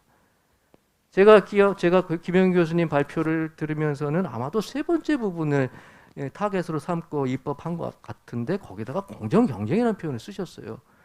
이거는 완전히 다른 측면입니다. 어떻게 갑을 관계에다가 경쟁이라는 말을 쓸 수 있죠? 이것이 다른 게 아니라 입법안입니다. 입법안. 입법안에 이런 표현을 과연 면밀한 현상 인식하에 조사를 통해서 이런 표현을 써야 될 텐데 과연 그런 노력이 있으셨는지 한번 여쭤보고 싶습니다. 그리고 공정경쟁 이용자에게 저행위에 다양화, 다원화라는 표현을 쓰였는데 그 얘기는 다르게 얘기하면 공정경쟁 저행위가 다양화, 다원화되고 있다. 소비자 피해가 다원화되고 있다. 과연 다양화, 다원화의 예가 뭔지 한번 여쭤보고 싶어요. 저는 뭐 소비자법의 전문가이기 때문에 소비자법의 다원 피해가 뭐가 있는지는 20년간의 전재산거를 통해서 뭔지 알고 20년 전이나 지금이나 똑같습니다. 여기 단체에서 정전사무총장님 나오셔서 말씀 나누시겠습니다만 가장 큰 문제는 뭔지 아세요? 계약의 해소 문제예요. 철회권을 둘러싼 반품, 환불 이 문제입니다. 20년 전이나 지금이나 똑같아요. 소비자 피해는 정형화돼 있어요. 그런데 다양화, 다원화 다른 얘기잖아요. 소비자 피해가 뭔지를 정확하게 분석하셨나요? 조사하셨나요? 이런 말씀을 한번 드리고 싶다는 얘기입니다. 그런 현실 인식이 제대로 되지 않은 상태에서 연대배상 책임을 지우겠다라고 하면은 그게 제대로 된 규제가 되겠습니까? 그리고 마지막으로 70페이지 규제 중복성 문제는 이 법은 결국 공정의 전자상거래법과 우리 김민호 교수님께서 말씀해 주신 공정화 법안을 합쳐놓은 법이고 그 법의 방통위 버전의 다름 아니다. 결국은 중개거래가 중요한 규제 내용일 텐데 결국은 전자상거래법을 대체하는 법으로서의 역할을 하겠다는 것인데 과연 두 기관 간에 그 부분에 있어서 협의가 있었는지 한번 여쭙고 싶습니다. 전자상거래법 부분은 생략하고 마지막 결론 부분 제가 주장하고 싶은 내용을 네 가지로 정리해서 말씀드립니다. 71페이지를 읽겠습니다. 소비자 이용자 보호의 관점에서 규제의 대상이 될 수 있는 것은 온라인 플랫폼 서비스의 유형은 현 단계에서는 중개형 플랫폼 정도입니다. 의사소통, 정보교환 그것이 지금 그렇게 강력한 규제의 대상이 되어야 되나요? 현재 중개형 플랫폼에서의 소비자 보호에 관해서는 전자상거래법이 존재하기 때문에 관련 입법은 전자상거래법으로 일원화하여 논의하는 것이 바람직합니다. 두 번째, 플랫폼 사업자와 판매자 간의 거래 공정성 문제는 갑을관계나 대규모 유통업자와 납품업자 간의 거래 관계로는 설명할 수 없는 플랫폼 거래 고유의 특징이 있습니다. 이 부분은 김현경 교수님이 잘 말씀해 주셨어요. 저는 이것을 두 가지로 정리했습니다. 하나는 수십만의 입점업체가 동시에 존재하는 거대한 시장이라는 점. 두 번째, 재화 등의 공급 구조와 플랫폼 수익이 분리된다는 점. 공급 구조와 수익 구조가 분리된다는 얘기는 플랫폼의 수익은 어디서부터 창출되냐면 물건을 판매해서 나오는 게 아니라 플랫폼을 이용하는 이용료를 통해서 수익이 산출된다는 얘기입니다. 이 플랫폼 비즈니스의 모델을 정확하게 이해할 필요가 있다는 거예요. 물론 최근에 쿠팡과 같은 모델, 변형 모델이 등장하고 있습니다만 쿠팡이 물건을 직접 매입해서 판매하는 것은 그건 플랫폼으로서가 아니에요. 그거는 판매자로서 지위를 갖는 겁니다. 그러니까 그 사람은 판매자로서 규제를 하면 되는 것이거든요. 이 부분을 지금 우리는 혼동하고 있다는 겁니다. 이러한 특징을 고려하여 규제의 필요성과 방법을 신중하게 논의할 필요가 있습니다. 세 번째, 입법 예고된 전자상거래법 전면 개정안의 규율 내용은 플랫폼 비즈니스의 특징과 소비자 피해의 실태를 고려하지 않고 플랫폼 사업자를 판매자에 준하거나 그 업무를 대행하는 자로 보아 소비자 피해에 대해서 연대배상 책임을 부과하는 데 초점을 맞추고 있습니다. 이 법의 생각은 결국은 관리 비용을 플랫폼이 더 들이라는 얘기거든요. 그렇게 되면 이 법이 통과된다면 관리 비용의 상승으로 상위 한두 개의 사업자를 제외하고 플랫폼 비즈니스 모델의 붕괴를 촉진하는 계기가 될 것입니다. 이것은 결국 소비자 이익의 저하로 연결됩니다. 소비자 이익은 플랫폼을 중개 모델에서의 소비자 이익은 판매자 간 경쟁을 통한 저렴한 가격에 있습니다. 이 이익이 저하되는 계기가 될 것이고요. 결국은 시장이 붕괴될 것입니다. 시장이 붕괴되면 소비자 보호는 의미가 없습니다. 우리는 그러한 예를 몇 년 전에 소셜 커머스의 사례를 통해서 잘 알고 있습니다. 공정위의 강력한 규제가 어떠한 결과를 낳았는지를 잘 알고 있습니다. 마지막으로 과연 무엇을 위한 이용자 보호이고 소비자 보호인지 김민호 교수님께서도 지적해 주셨습니다만 업무 영역의 확보를 위한 입법이나 또는 입법을 위한 입법은 아닌지 관련 당국은 이 문제에 대한 전문가들의 우려를 귀담아 듣고 관련 논의를 원점에서 재검토하여야 할 것입니다. 이상입니다. 예, 서유석 교수님 감사합니다. 저는 공정거래법이 전공입니다만 또 방송실법 이런 논의에서 민법학자가 말씀하시는 게 참 신선하고 저는 좋습니다. 예, 그리고 민법학자의 특징이 있죠. 아주 꼼꼼함. 그러니까 발표를 부탁드려도 전혀 손색이 없어서 너무 꼼꼼하게 살펴주셔서 감사드리고요. 그리고 또 중요한 인사들을 주신 것 같습니다. 이게 민법상 그 대리, 대행, 중개 이런 개념을 빌려오는데 사실 플랫폼이 그 이상이거든요. 시장을 형성하고 또 새로운 비즈니스 모델을 창출하는. 그래서 사실은 민법은 그렇기 때문에 이제 거래와 함께 가면서 이제 거래를 활성화하고 시장을 키우는 데 기여한다면 규제가 까딱하면 시장을 죽이는 결과가 되지 않을지 그런 우려를 잘 말씀해 주셨습니다. 예, 다음으로 이제 단체와 협회 대표로 먼저 코리아 스타트업 포럼 정례 실장님. 코리아 스타트업 포럼은 잘 아시다시피 한국의 대표적인 스타트업들이 다 모여 있고 이게 공정위가 이제 큰 사업자들을 규제한다고 시작을 하고 또 방통위도 마찬가지지만 근데 많이 우려하는 게 이제 막 시작하려는 정말 시장을 활성화하는 스타트업들한테 유탄이 돌아가지 않을까 할 그런 우려가 많거든요. 그런 측면에서 실장님께서 조금 말씀 부탁드리겠습니다. 네,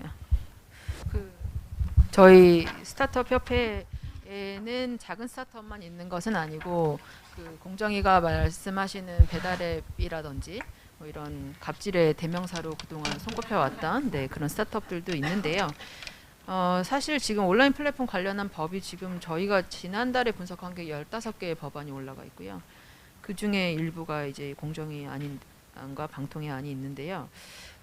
앞에서 너무 말씀들을 잘해주셔서 그리고 저희가 생각하지 못한 어떤 리스크도 더 많이 파악이 돼서 사실 제가 이 지금 써온 얘기를 뭐 구구절절할 이유가 없을 것 같고 저희는 사업자 단체니까 사업자들의 실제 체감하는 어떤 심정이나 어떤 상황들을 좀 말씀드리고 싶은데 약간 이런 생각이 들었어요. 왜 이런 일이 벌어졌을까?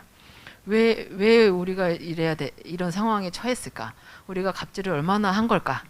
이런 생각을 어제 되게 많이 했습니다. 갑질이 뭘까? 사실 저희도 갑질이라고 얘기하는 게 있어요. 통신사랑 앱마켓 시장에 대해서 저희가 우리 갑질 너무 많이 당한다고 되게 많이 외치고 다니는데 별로 안 귀담아 들어주시거든요. 통신사랑 앱마켓 시장이 경쟁적일까? 아니면 우리가 경쟁적일까?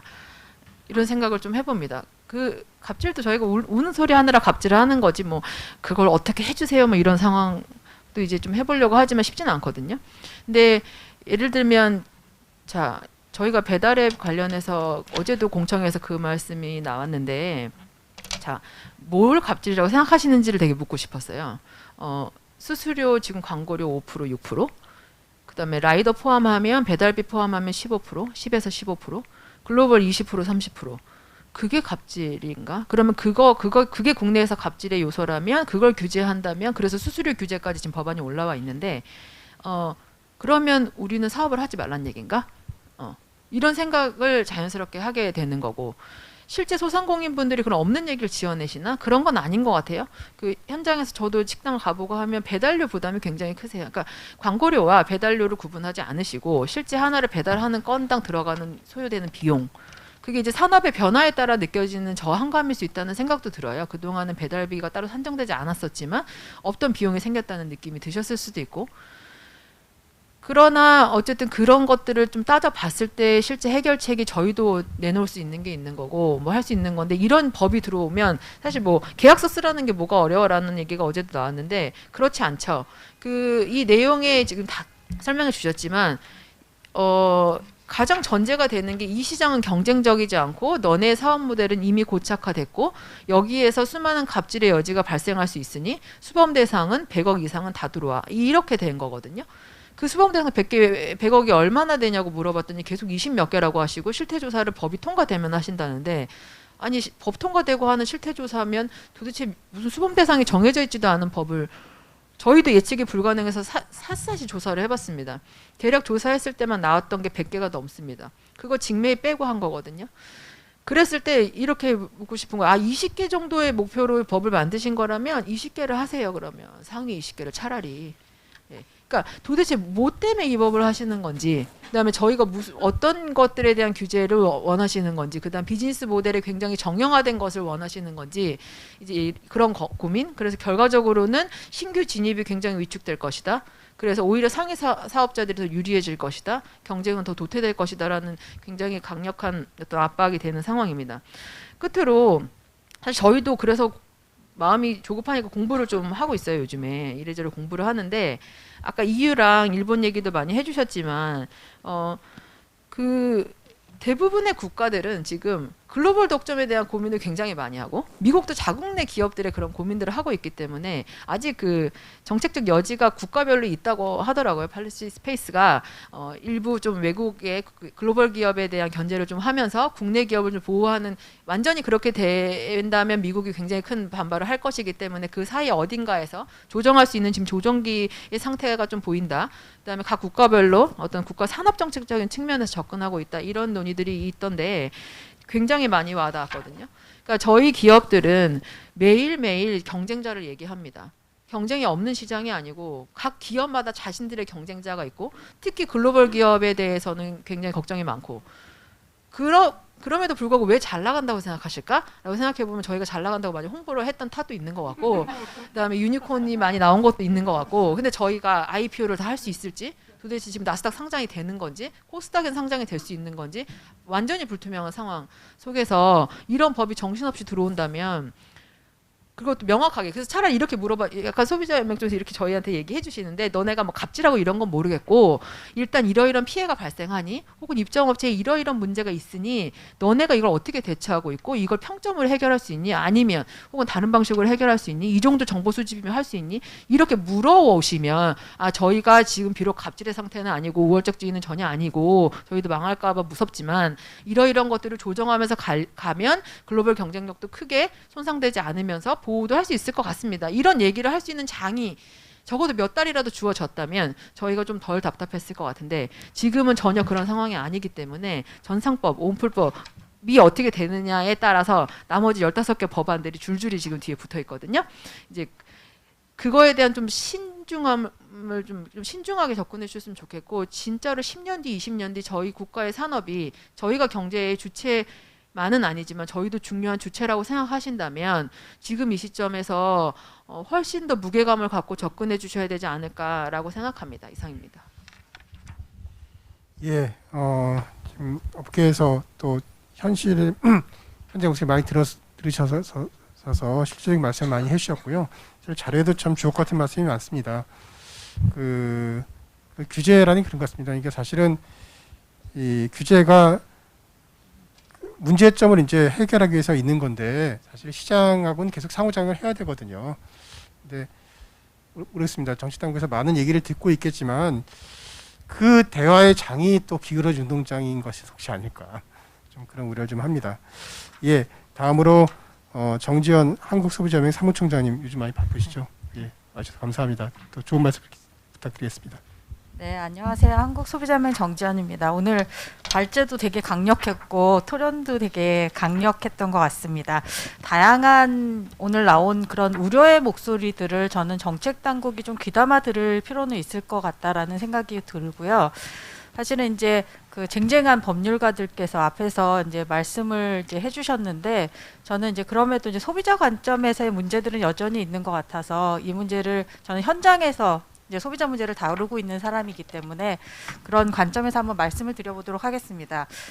코로나19를 경험하면서 이제 비대면 사회로 더 빠르게 저희가 진입을 했고 그 과정에서 플랫폼의 영향력은 전 더 커지고 있는 것 같습니다. 그러면서 이제 플랫폼과 관련된 다양한 문제 해결에 대한 이제 사회적 요구도 전 커지고 있다고 생각이 되고 앞서 이제 다양한 이제 그 특징들에 대해서도 말씀해 주셨지만 저는 이게 이제 융합과 다변화를 조금 겪으면서 플랫폼의 소비자 문제도 이제 다양화되고 있고 굉장히 빠르게 변화하고 있는 것 같습니다. 앞서 이제 우려의 말씀 주셨지만 이제 온라인 플랫폼법은 이제 직접적으로 이제 소비자 문제와는 이제 관련이 있는 부분은 아니고 전자상거래법과 이제 관련해서는 저는 어쨌든 온라인 플랫폼에서의 플랫폼의 책임이 좀 강화돼서 소비자 문제들이 좀 손쉽게 처리돼야 되는 부분들은 굉장히 필요할 것이라고 생각하고 그 안에서의 어쨌든 거래의 투명성 부분들을 이제 강화하겠다고 한 그런 입법의 취지나 방향성에 대해서는 저는 오늘 다양한 우려를 주셨지만 저는 일단 그 부분에 대해서는 조금 동의를 하는 이제 입장이고요. 온라인 플랫폼이 이제 소비자 입장에서는 새로운 비즈니스 모델을 제시를 통해서 편익을 이제 증가시키는 측면이 있기 때문에 그런 혁신적인 측면에서 이제 소비자 입장에서 저는 굉장히 긍정적인 효과가 있다고 생각이 되고 이제 무료이기 때문에 이런 말씀도 많이 하시는데 아까 이제 정혜련 교수님 발제에서도 구글이 수익 창출하는 게 사실 이제 광고를 통해서라고 말씀을 하셨는데 결국은 사람을 모아서 그게 이제 비즈니스의 모델이 되는 부분이기 때문에 그 안에서 발생하는 소비자 피해에 대해서도 저는 적극적으로 개입해서 처리를 해야 된다는 입장입니다. 그러니까 시장이 이제 어쨌든 플랫폼과 관련해서 굉장히 시장이 변화하고 있고 성장하면서 소비자 문제도 이제 계속 이제 많이 발생을 하고 있는데요. 저희가 이제 소비자단체가 137이라는 소비자 상담센터를 같이 운영을 하고 있습니다. 그래서 지난해 전자상거래하고 관련된 소비자 피해가 21만 4천 건이 접수가 되었거든요. 근데 그 안에서 일어나는 아까 이제 서희석 교수님께서 소비자 문제는 20년 전이나 지금이나 이제 똑같다고 말씀을 하시긴 하셨지만 그 오픈마켓 같은 경우에는 이제 청약 철회와 관련된 소비자 불만이 이제 가장 빈번하게 발생을 합니다. 말씀하신 대로 반품과 환불을 하는 과정에서 오픈마켓과 입점 사업자가 서로 책임을 떠넘기면서 소비자 불만을 처리하지 않아서 생기는 문제들이 많고 청약 철회 이외에도 제품의 품질과 배송 과정의 문제에 있어서 분쟁이 발생하면 오픈마켓은 책임 없음을 사전에 고지했다는 이유로 책임을 회피하는 경우가 실제로 많이 발생을 하고 있습니다. 배달앱의 경우에는 이제 주문한 상품과 다른 제품이 배달되거나 배달이 오지 않거나 추가 배달비를 요구하는 등 소비자가 이용 과정에서 문제가 발생을 하게 되면 소비자는 배달앱에 이제 처리를 요청하게 되는데 배달앱은 이를 입점 사업자에게나 이렇게 다시 떠넘기면서 불만 처리를 하지 않는 그런 소비자 피해들이 실제 현장에서 굉장히 빈번하게 발생을 하고 있습니다. 또한 일반적인 전자상거래와 이제 크게 다르지 않은 제품을 판매하면서 새로운 것처럼 이제 클라우딩 펀딩이라는 이름을 붙여서 청약 철회를 제한하는 사례들도 있고 숙박 예약 사이트 이용 후에 표시 광고와 달라서 취소 요청을 했거나 환불을 하면 좀 안 된다고 한다든지 SNS 기반 플랫폼에서 물품 구매 후 사기 피해나 환불 거부 또 새롭게 등장한 라이브 커머스의 문제들도 있고요. OTT 서비스 같은 경우에서 이제 자동 결제하는 과정에서 이제 플랫폼과 관련된 다양한 피해 사례들이 실제 소비자 단체에 접수가 되고 있습니다. 지난 이제 뭐 온라인 플랫폼법도 지금 그 발의가 된 상태고 3월에 이제 공정거래위원회가 이제 그 전자상거래 등에서 이제 소비자 보호에 관한 법률 개정안을 이제 입법 예고를 했는데 개정안이 이제 지금 나오고 오늘도 뭐 굉장히 다양한 이제 우려의 말씀들이 있으시지만 이제 그 실제 그 시장에서 다양한 소비자 문제들이 발생을 하고 있고 저는 이제 그 정민아 실장님께서 우려하시는 그런 이제 저는 이제 비즈니스 모델의 그런 특징 같은 부분들은 잘 살릴 수 있는 부분은 저는 소비자 입장에서 굉장히 중요한 부분이라고 생각이 됩니다. 이제 그러면서도 지금 이제 C2C와 관련해서 이제 개인정보 이슈가 사실은 굉장히 또 부각되면서 소비 그 어쨌든 법의 그 이제 문제점에 대한 부분들이 너무 이제 그 우려되는 측면으로 이제 가고 있는 부분에 대한 것들이 이제 저희 그 이제 소비자 문제를 다루는 사람 입장에서는 조금 우려되는 측면이 있는데요. 이제 플랫폼 중심의 이제 개인 거래를 지금 이제 사적 영역으로 이제 그대로 남겨둘 것인가에 대한 부분은 이제 좀 있는 것 같습니다. 그래서 이게 전자상거래법 개정에는 C2C 거래의 우려에 대한 이제 개인정보 보호와 관련된 부분들이 이제 우려가 있기는 한데 저도 사실은 이제 개인정보 보호 활동을 하고 있기 때문에 어디에 중점을 둘 것인가가 저는 문제인 것 같습니다. 이 부분을 사적 처리에 남겨둘 것이 아니라 거래 안전성과 관련돼서 현재 발생하고 있는 소비자 피해를 어떻게 구제할 것인가의 문제에서 이 해법의 문제를 함께 고민해 주셨으면 하는 좀 부탁의 말씀을 드리고 싶습니다.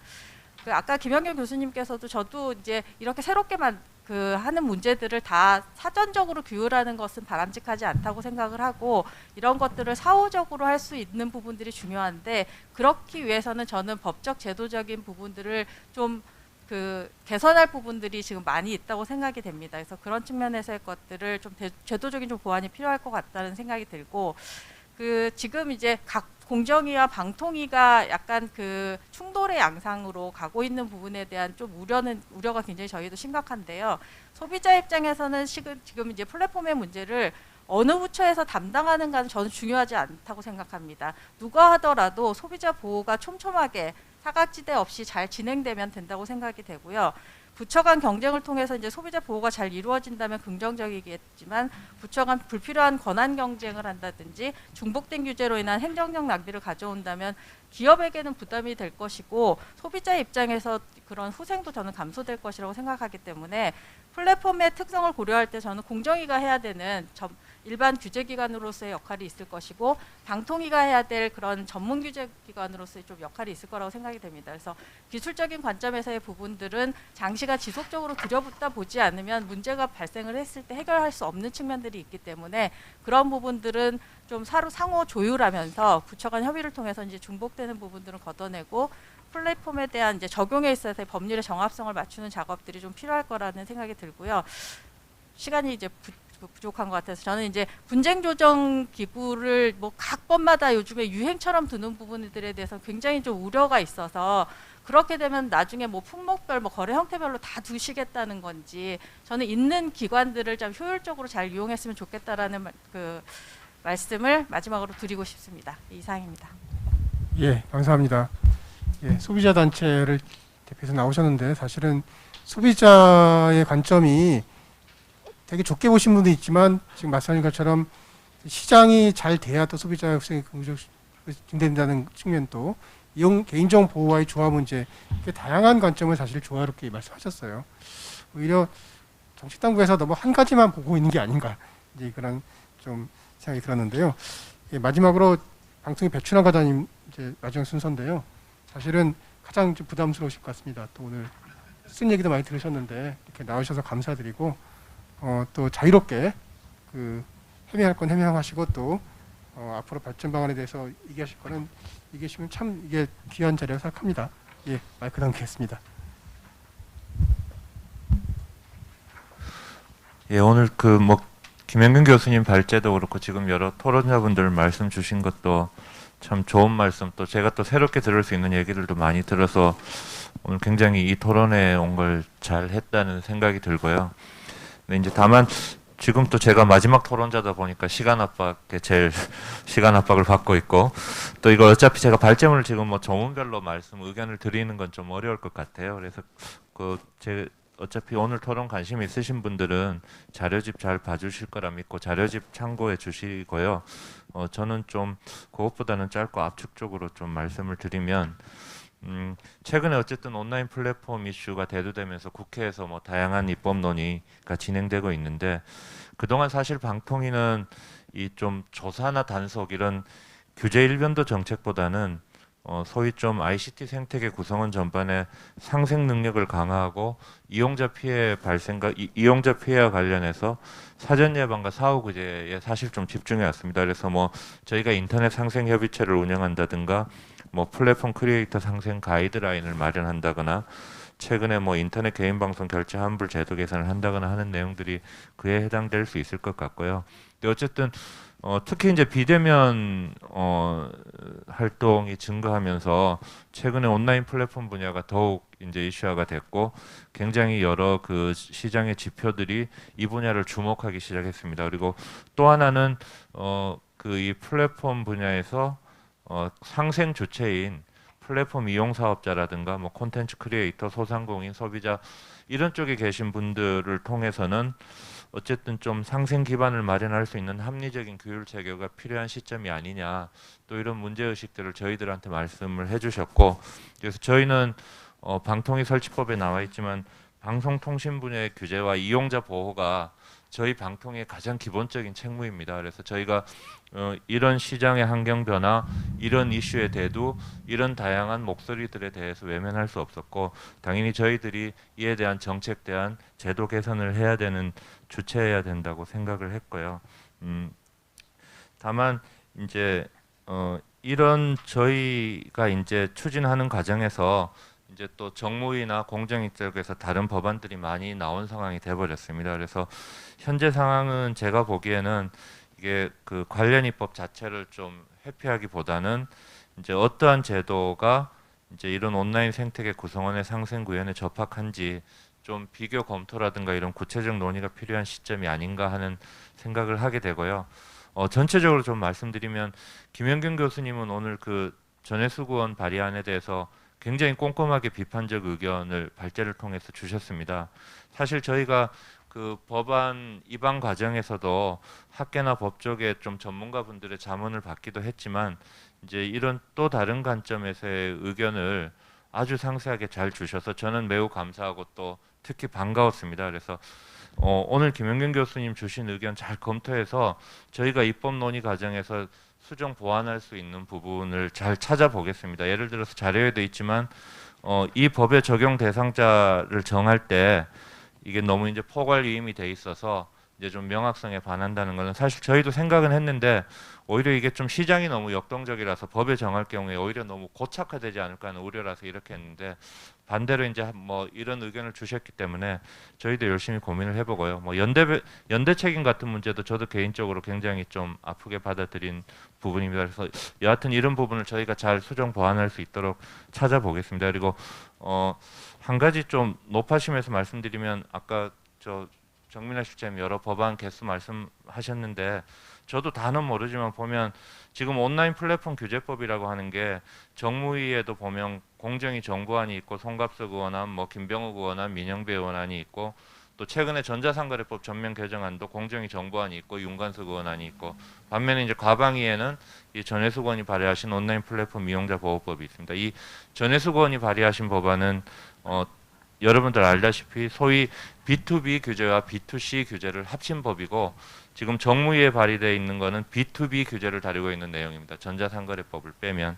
그래서 이런 상황에서 조금 종합적이고 균형적인 접근을 하려면 1대1 비교 방식은 사실 좀 오해될 수 있는 소지가 크다. 그래서 가령 오늘도 이제 그 전해숙 의원 발의안과 공정위의 전자상거래법 개정안 이렇게 이제 발제를 하면 혹시 이제 전해숙 의원 입법안이 다른 법안들에 비해서 규제가 굉장히 강하다는 약간 착시현 사항이 발생할 우려도 있다고 생각됩니다. 그래서 물론 그 김영균 교수님이 발제 통해서 이 법안만 문제가 있는 게 아니다라는 점을 명확히 해주셨고 좀 전에 사실 뭐 토론 과정에서도 김문우 교수님 같은 분은 발제문은 없었지만 공정위 법안에 대해서도 멘트를 해주시고 그래서 아마 이런 것들이 굉장히 좀 그래도 객관화하기 위한 노력이 아닌가 싶고요. 그래서 다음번에는 이런 좀 균형적인 점도 고려됐으면 하는 바람이고, 그리고 이제 오늘 또 지적 많이 해주셨지만 이 부처 간 갈등 또 부처 간 소관 문제로 이렇게 외부적으로 비춰지고 또 뭐 그런 게 뭐 제가 아주 없다고 말씀드리기도 어려운 측면이 있어서 그 점에 대해서는 늘 송구하게 생각하고 있습니다. 그래서 사실 공정위가 됐건 방통위가 됐건 정부가 이 현상을 어떻게 진단하고 어떻게 잘 대처할 거냐, 이게 사실은 중요한데 그 논의보다는 공정이냐 방통이냐 이 논의로 지금 한치된 것 같아서 저도 매우 송구스럽게 생각하고, 그래서 정부 차원에서 이걸 잘 대처할 수 있는 방안에 대해서 저희도 책임감을 갖고 계속 공정위와 또 다른 부처들과 또는 국회와 협의를 계속 잘 해보도록 하겠습니다. 그리고 이제 저희는 그와 또 다른 트랙으로 여러 전문가분들하고 현장의 의견에 귀를 기울여서 이 온라인 플랫폼 이용자 보호법의 지금 정합성이라든가 사회적 수용성이라든가 이런 부분들을 높일 수 있도록 노력을 하겠습니다. 그런 의미에서 여러 전문가분들 다양한 의견 들을 수 있는 오늘 이 자리에 저를 불러주셔서 너무 감사드리고요. 향후에도 이런 자리 있으면 제가 만사 제쳐놓고 다시 오도록 하겠습니다. 감사합니다. 예, 감사합니다. 사실 이제 부처 간 협의 입법이라는 게 이제 국회에 지금 많이 올라가 있지만 또 다 이해관계에 있는 부처 간의 협의도 많이 진행 중일 거라고 하고 있습니다. 사실은 이 법이 뭐 정해놓고 그냥 가는 게 아니고 법에 적용 대상이 되는 이해관계인들도 있고 국민도 있고 소비자도 있고 해서 그거를 만들어가는 과정이 참 중요한 것 같습니다. 근데 저희 사회가 아직 참 갈등이나 분쟁이 많아서 이 다른 사람의 말을 참 많이 좀 경청하고 또 반영하고 이런 게 좀 훈련이 부족한 것 같아요. 저부터도 부족한 것 같은데, 그러다 보니까 이제 뭐 저희가 이 세미나를 기획하고 또 준비했습니다만 이런 공개적인 자리에서 얘기하다 보면 당신은 누구 편이냐, 섭섭하다, 뭐 우리랑 일 안 할 거냐, 뭐 이런 얘기도 듣고 하는데 좀 그런 거 좀 없었으면 좋겠습니다. 예, 다들 뭐 누구를 위해서 일한다기보다는 누구 편에서 일한다기보다는 이 결국 플랫폼 경제가 잘 되는 게 우리나라 전체 발전에 또 소비자를 위해서 공적으로 좋은 것이기 때문에 이거를 규제해서 뭐 우리 부처가 더 일을 많이 갖는다 이런 관점은 조금 서로 내려놓고 열린 마음으로, 그리고 또 사실 그렇습니다. 내가 성과를 냈는데 법안 내신 분들은 되게 섭섭하실 것 같아요. 성과 냈는데 뭐 칭찬하는 사람 하나도 없고 다들 뭐 이절고절 비판만 많고 참견만 많고 속상하실 것 같은데, 그거는 당연히 정책당국자로서 굉장히 파급효과가 높은 법을 만드는 과정에서는 꼭 거쳐야 될 과정이라는 걸 좀 인정하시고 좀 개방적인 자세로 좀 나오셨으면 하는 간절한 바람입니다. 예, 이 자리에 오시지 못한 분들한테도 함께 드릴 말씀이고, 앞으로 이게 뭐 법안을 통과되면 뭐 모르겠습니다. 법안이 통과되면 그거를 추진하신 분이 본인의 성과는 될지 모르겠는데 본인의 성과를 위해서 일하는 것이 아니라 공무원이라든지 또 정치성이 마찬가지고 결국 국민의 복지를 위해서 일하는 것이라는 관점에서 때로는 한 발짝 물러나서 다시 생각해야 될 때는 다시 생각하고 또 다른 또 지혜를 모아야 때 모아서 이번에 이왕 만드는 거면 정말 잘 만들어서 또 부담이 서로 없도록 했으면 하는 바람입니다. 예, 제 마무리 발언이 너무 좀 거칠었는데요. 양해해 주시고 이상으로 발표를 마쳐야 되는데 사실은 두 분 특별히 더 보태실 말씀이 없으신 거로 제가 이해했습니다. 사인을 받았기 때문에. 그래서 최종 발언 기회는 따로 드리지 않고 이상으로 오늘 세미나를 모두 마치겠습니다. 예, 참석해 주신 제자 토론자분들, 또 도와주신 또 인터넷기업협회 관계자분들, 그리고 또 이 온라인을 경청해 주신 많은 또 시청자분들께 대단히 감사하다는 말씀드리겠습니다. 마치겠습니다. 감사합니다.